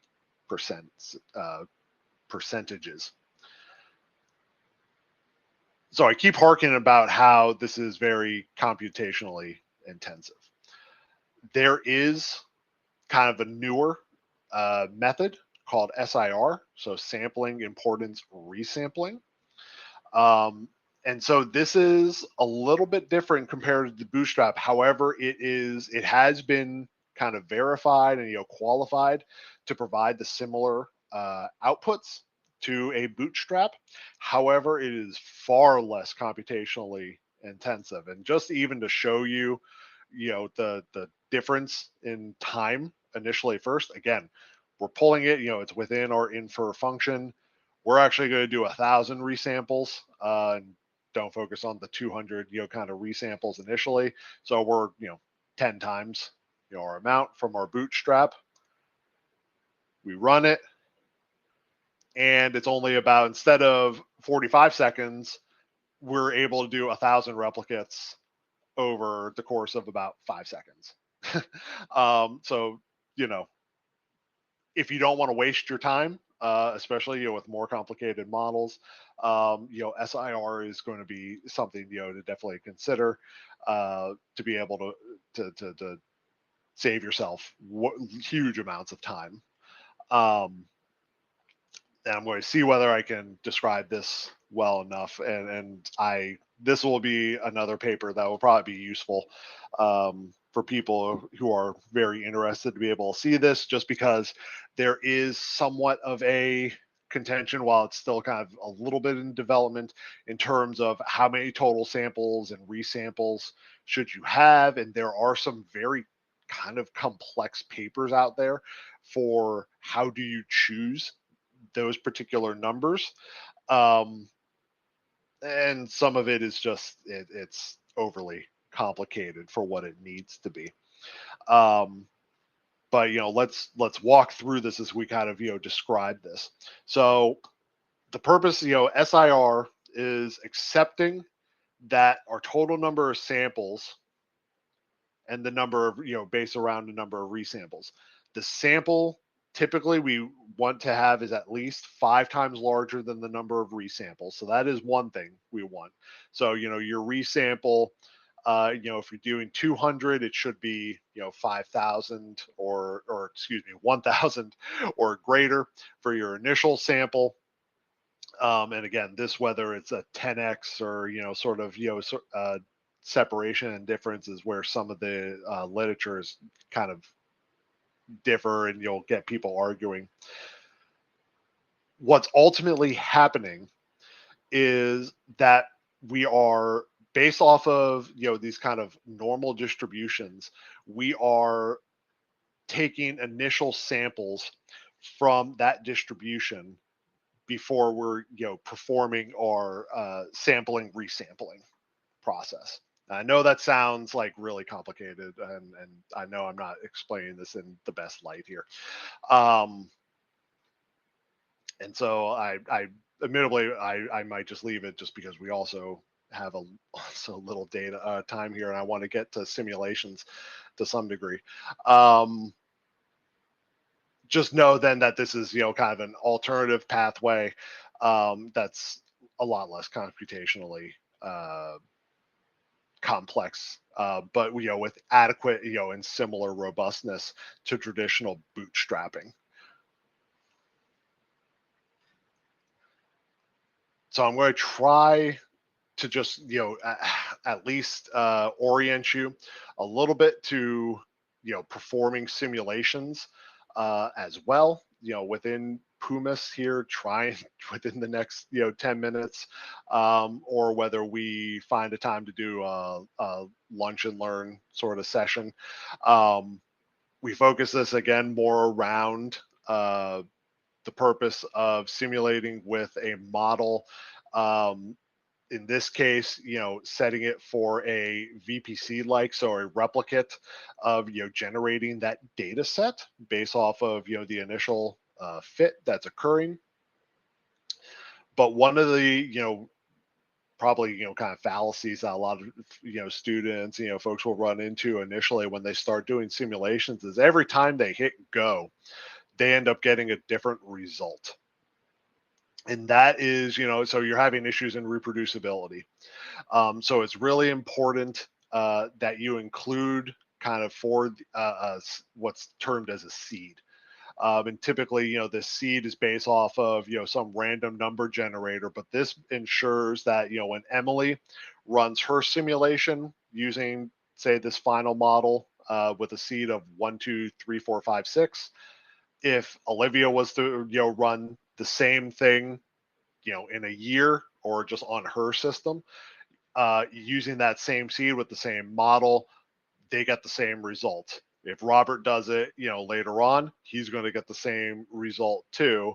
But then, if Divya ends up using C 83765239, she's going to get a different set of results. And that's just because it is choosing a different seed is not going to be the same set of simulated final parameters.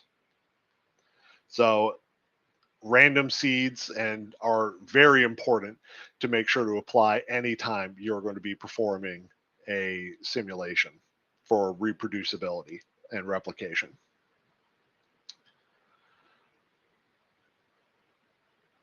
So this, to be able to simulate from, in this case, we're kind of, assuming that you have a final model already, with individual parameter estimates that we want to, pull from. So And this is probably one of the most common simulations that will want to occur. So based off of your fit, based off of the observed random variability that you're estimating within your model, we now want to perform additional simulations based off of these data from the observed population. So we can pipe in all of our individual objects so that you don't have to try to redefine these, or that you're going to end up ultimately kind of misspecifying these particular items. So in this case, our simulations are performed using the function simobs, kind of simulated observations, and really there are three of these items are going to be quintessential and need to be included. So we need to include a model as we define it, the population from which the data is coming from, and the parameters. So in this case, we're simplifying our life. We're pulling the coefficients from the fitted model. So again, we'll pipe it in. If we want to use those empirical Bayes estimates, so those individual values versus something that's a little bit more stochastic, and it's based off of more the population variability, not using those individuals, we can have it pipe in and define the empirical Bayes, again pulling from that fit, the Pumas fitted model, to have it use those. And in terms of simulate error equals false, we don't want it to apply random unexplained variability. So it's, we do not want that RUV to occur, because essentially what that is just going to influence is it's throwing in some random just extra, let's say if it was a proportional, error model, and, upwards of, 10%, it's just altering what that concentration may be just by 10%, because we weren't able to describe where that was coming from initially in the model.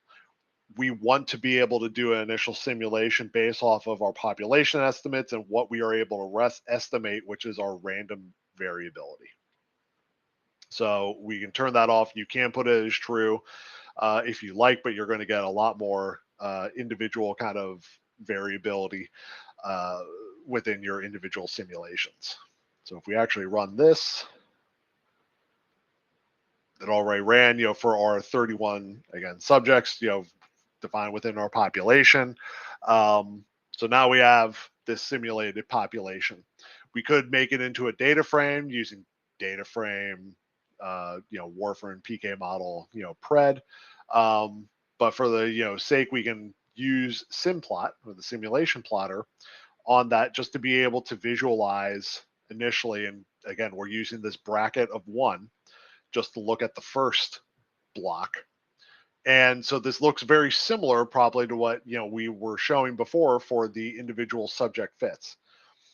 So realize, based off of simobs, where we are not defining how often or additional, where we want the simulated time points to occur, it is going to simulate them based off of where the observed times are in our population.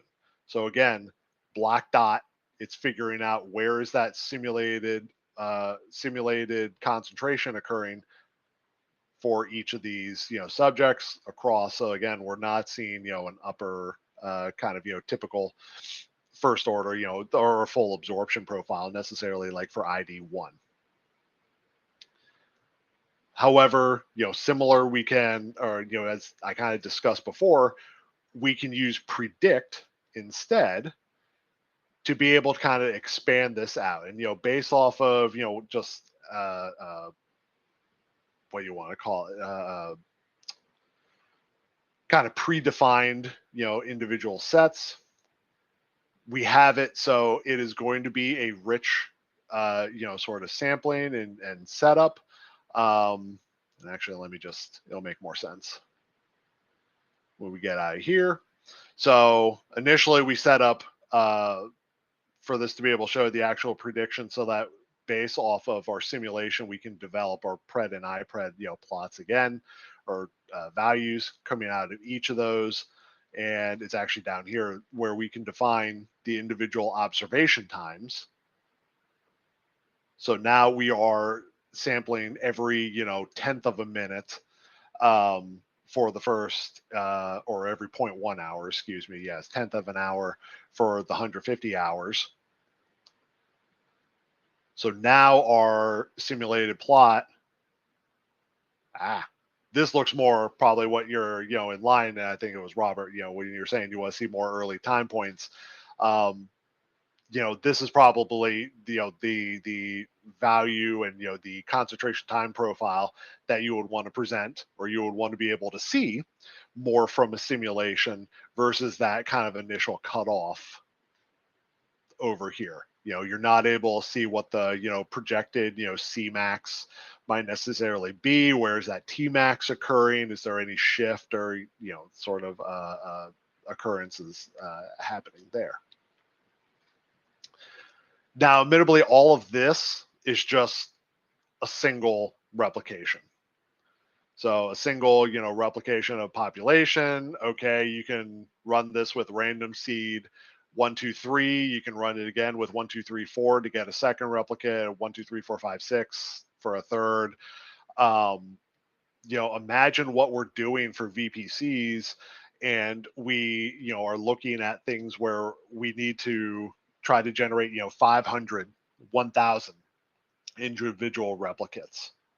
So it is going to be helpful for you to be able to, see just at least one example. And, this map kind of function is a little bit of a pain initially to be able to kind of look at. But once you understand, and I want you to kind of understand the purpose of what we're trying to do here, again, is to, perform multiple replicates of essentially the same operation. And I think you're going to be able to, muddle your way through this code a little bit, at least to be able to understand that, what is it that we're trying to do and how is it, output, so that eventually you'll be able to work this further.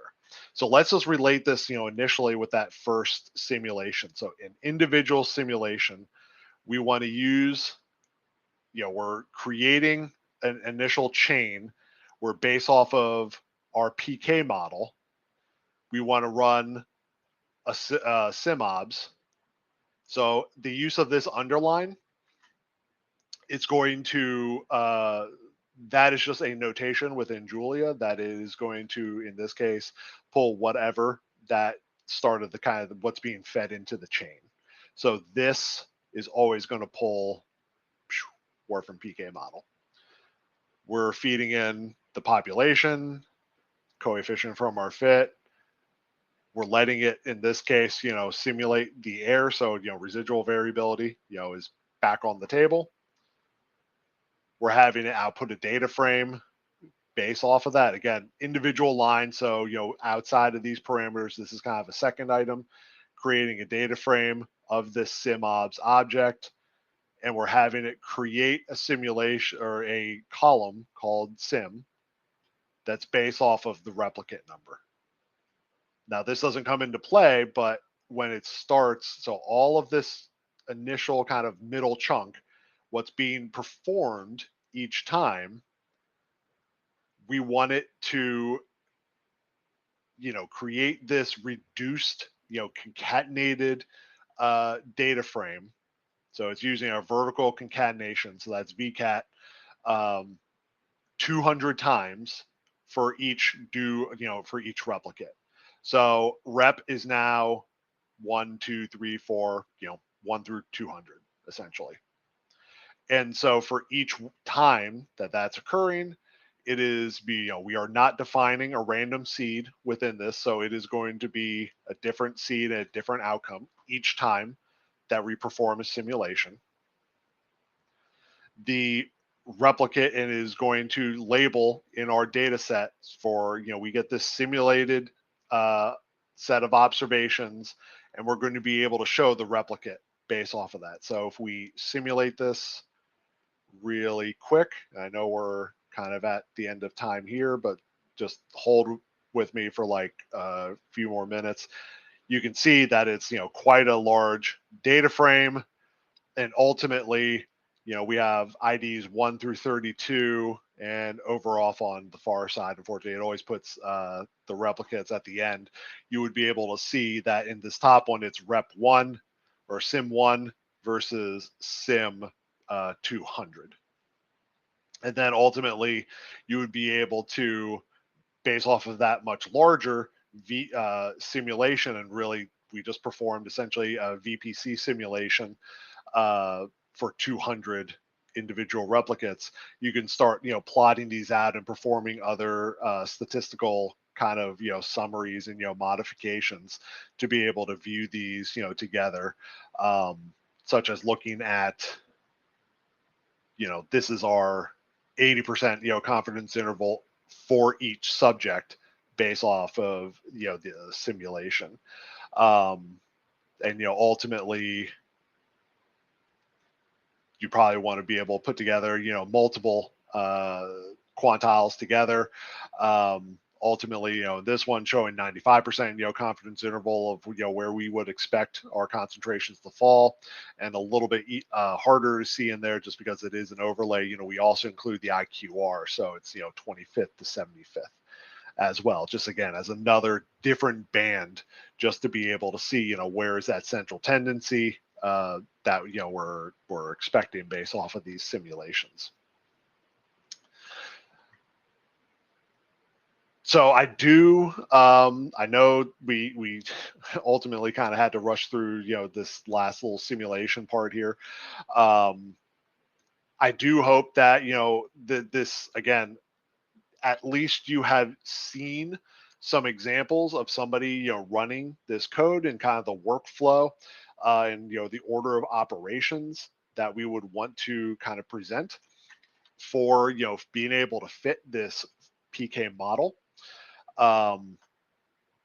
This is going to be a really important kind of first step, especially for those of you who have never had to perform these types of, analyses before you jump into and look at, Pumas Labs, and all of the tutorial information that's on there. And we have,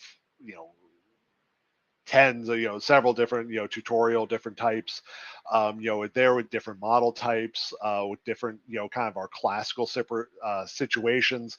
If you're familiar with the Gabrielson book, all of those, PK model examples are actually contained up on as tutorials as well.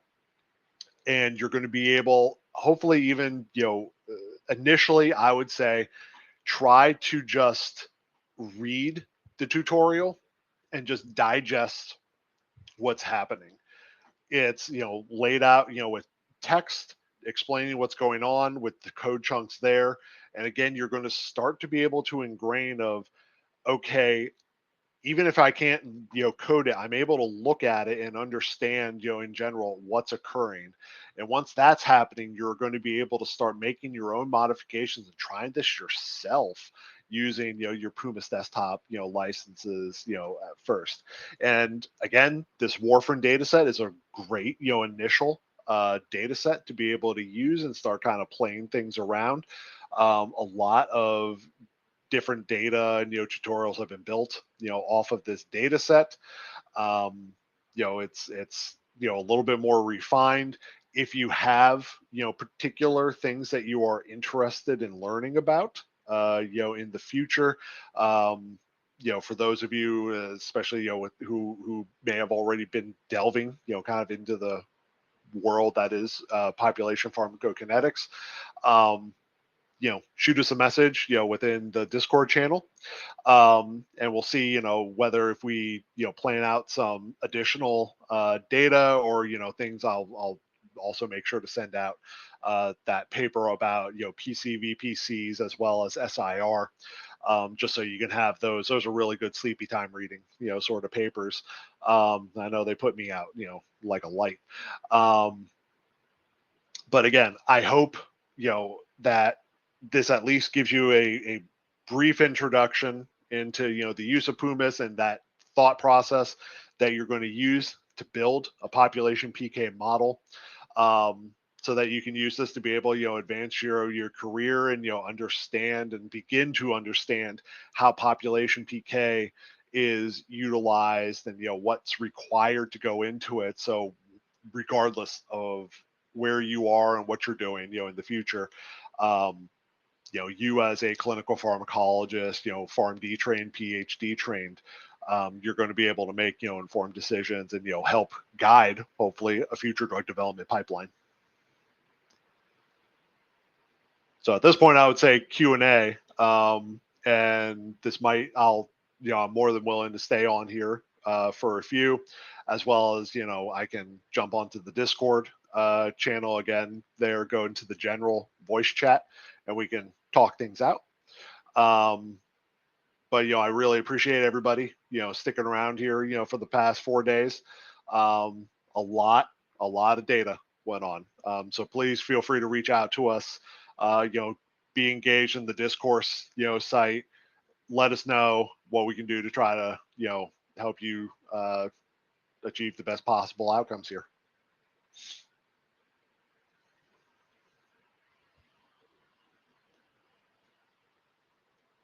Besides, what are some of the other common simulations you can run besides replicates or concentration time points? So this, I need to think about in terms of which tutorial it exists, but typically, so this is where we can, perform more, whether it's a stochastic or, probably one of the other things I will use based off of a, PK model that we have. Well, now let's, instead of just replicates and, essentially verifying the model type, what if we, instead of our once daily drug, we gave it as twice daily? So, if you have some exposure, response sort of data, so you want your plasma concentration to be above a certain level, that's, oh, hey, VJ, welcome. Do you have an answer for this too? I would think probably the most common, use outside of kind of a VPC replicate simulation is, the evaluation of alternative, dose regimen, dose frequency. And, you have to have some additional data to compare that to just, you can always generate a simulation and figure out, what the concentration time profile is going to be. But is that going to be applicable and feasible in terms of your overall drug program? That we can't necessarily say on, that's going to be an individual basis. Yeah, you can do things like probability of trial success. How likely are you going to, beat the competitor? How likely are you going to fail? Simulations run the pretty much all decision making in drug development. You can do your best model fitting, but without simulations, nothing happens. So that's a pretty short answer. So, as much as you know modeling and fitting, you cannot be in pharmacometrics without knowing simulations. They form the fundamental core of everything that we do.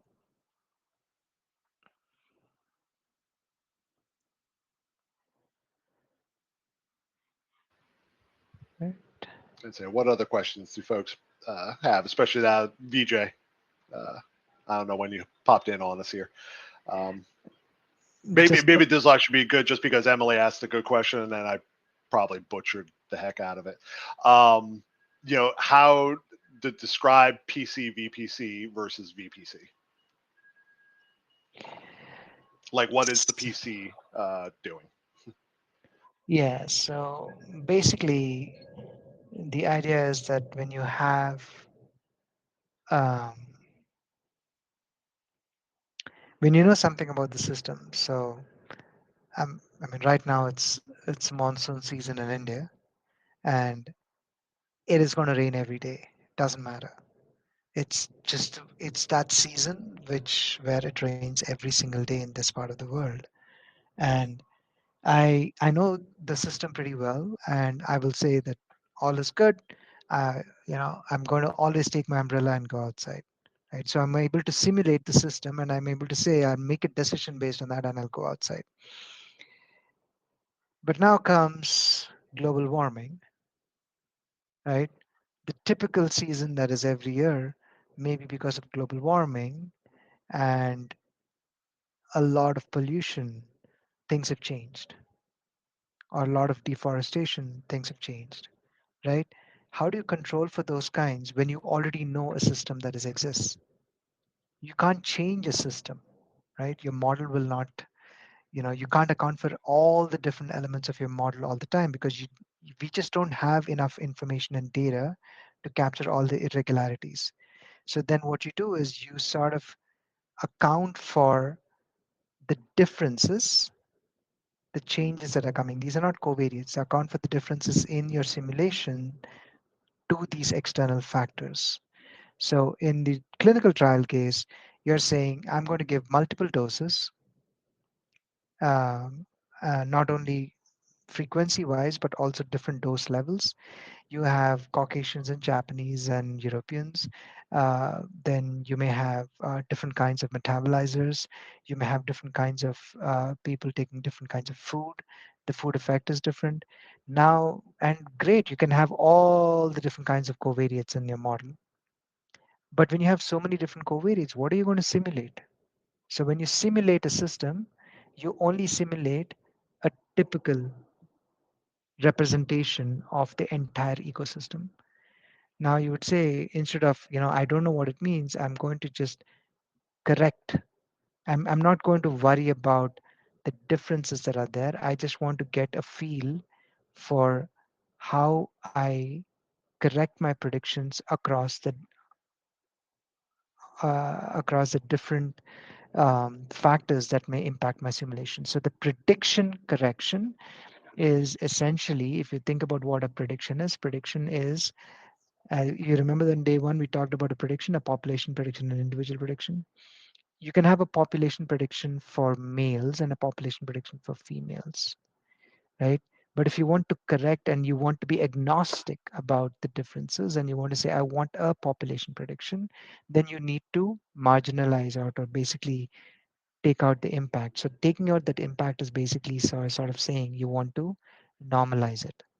That is essentially you're normalizing or you're correcting the predictions for the so many different variations that exist in your data set. That's a simple way of doing it. The more mathematically and statistical correct way involves you take your predictions from the model and you normalize it by the model-based predictions. And if you actually see the most recent literature that has come out, it says PCVPCs are wrong. Sorry, we've been giving you PCVPCs for so many years. Now let's do a new VPC called the reference-based VPCs, RVPCs. Trust me, whether you do a VPC or a PCVPC or a RVPC, what your model is doesn't change. Your decision doesn't change. Nothing changes. It's just a good visual to have, and it's just a craze out there, and people just use it. I'm saying still use it because publications are going to ask you for that, but it's not going to change how you make your decision. So I just wanted to be very clear on that. Sorry if I'm turning. I don't want to be too rude here, but it is a fact. Don't Your models will not change and your decisions will not change based on how your VPC looks. I prefaced how VPCs are a point of contention, and you'll lose friends in pharmacometrics based on whether just using them or not alone. You I just know mean, them and take them to the right yeah, bar. That's it. yeah, The and that's VPC it's bar and the funny that you non-VPC. bring up. I wasn't even going to bring up the reference based ones, but it's again somebody came up with something different in the literature, and now they think that that's the cool hip jive thing that everybody should be doing, but again, it all has to just be weights and balance, pros and cons. Yeah. Um, Jordan, let's see here. Interesting using Bayesian estimation for a PK model with biomarker outcome. How to accomplish this in Pumas? Oh, this is good that VJ's on because Bayesian is its own monster. Um, but that has that been published now? Yeah. Actually, we have the tutorial. Yes, a Yeah. tutorial paper, I should say. Um, So there's a whole slew of papers we'll have to send out for that, because I don't think that has made its way into our learning paths quite yet. It has, Um, it has, it has. Let me just share. I mean, look, it's Jordan. Do you like? I think you like math, right? You like statistics when I asked you. So here's a nice 60-page article. Feel free to read on a practitioner's guide to Bayesian inference in pharmacometrics using Pumas. It's a full 60-page article, so you can go through it. And on the other hand, we also have, if I'm not wrong, where is it? Um, I was saying, for those of you who've not explored our website before, tutorials.pumas.ai is the main page for all of our current tutorials. yeah, so that's where all the tutorials are, and there is also a pretty good documentation on the Bayesian workflow. Now, it really depends on how much Bayesian you know and are willing to learn, but between the three links that I sent, there is a ton of self-learning that can be done, but it does need some significant investment of time. And if you are a Bayesian person, I would highly recommend, I don't know if you can see the screen at all. Yes, you can. This guy called Richard McClearth. This is the Bible that you need for Bayesian. It's called Statistical Rethinking. It's beside my desk 24/7, one of the best books out there. And it'll take time. It's not a mathematical book, but it is something that really uh, makes you think a lot about life in general. Like, what are we doing? How do we make these decisions that we make day to day? But it's very contextual to pharmacometrics also. It's basically for statistics, but also very contextual to pharmacometrics. And we also have a 3-hour Bayesian video on YouTube, if I'm not wrong. Right? I need to find it. It's been a while, but that's also there. I can send it over. Yeah. There is, yeah, the education and the other tutorials around Pumas have really been growing by leaps and bounds. So check back frequently. New stuff is being posted all the time. And if you have any suggestions, let us know too. Yeah.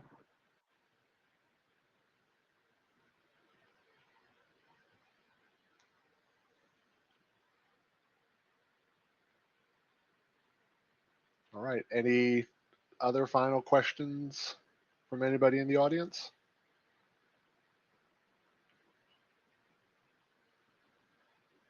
Yeah. Just feel free to reach out to No. us Okay. anytime. And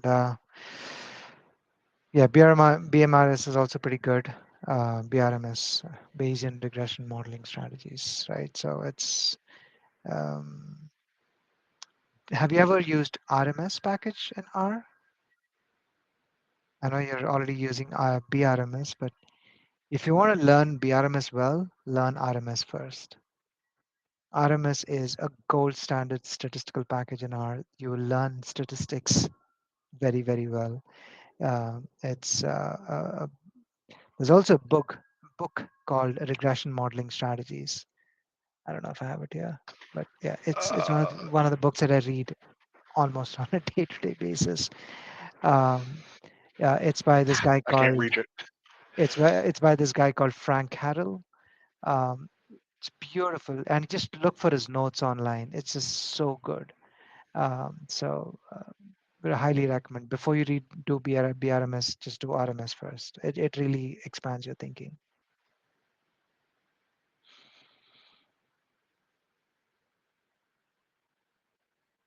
Right. Any good feedback on the 3 days? 4 days actually. I know it's just a couple of hours a day, so it amounts to just one day.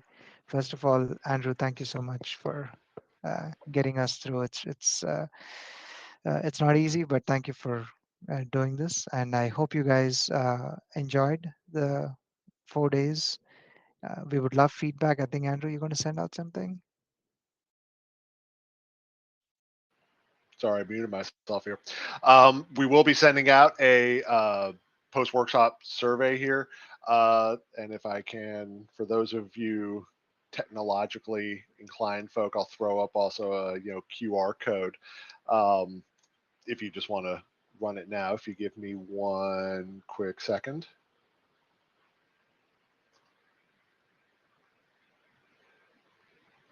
Or not. It's just going to end up crashing my, go figure, what.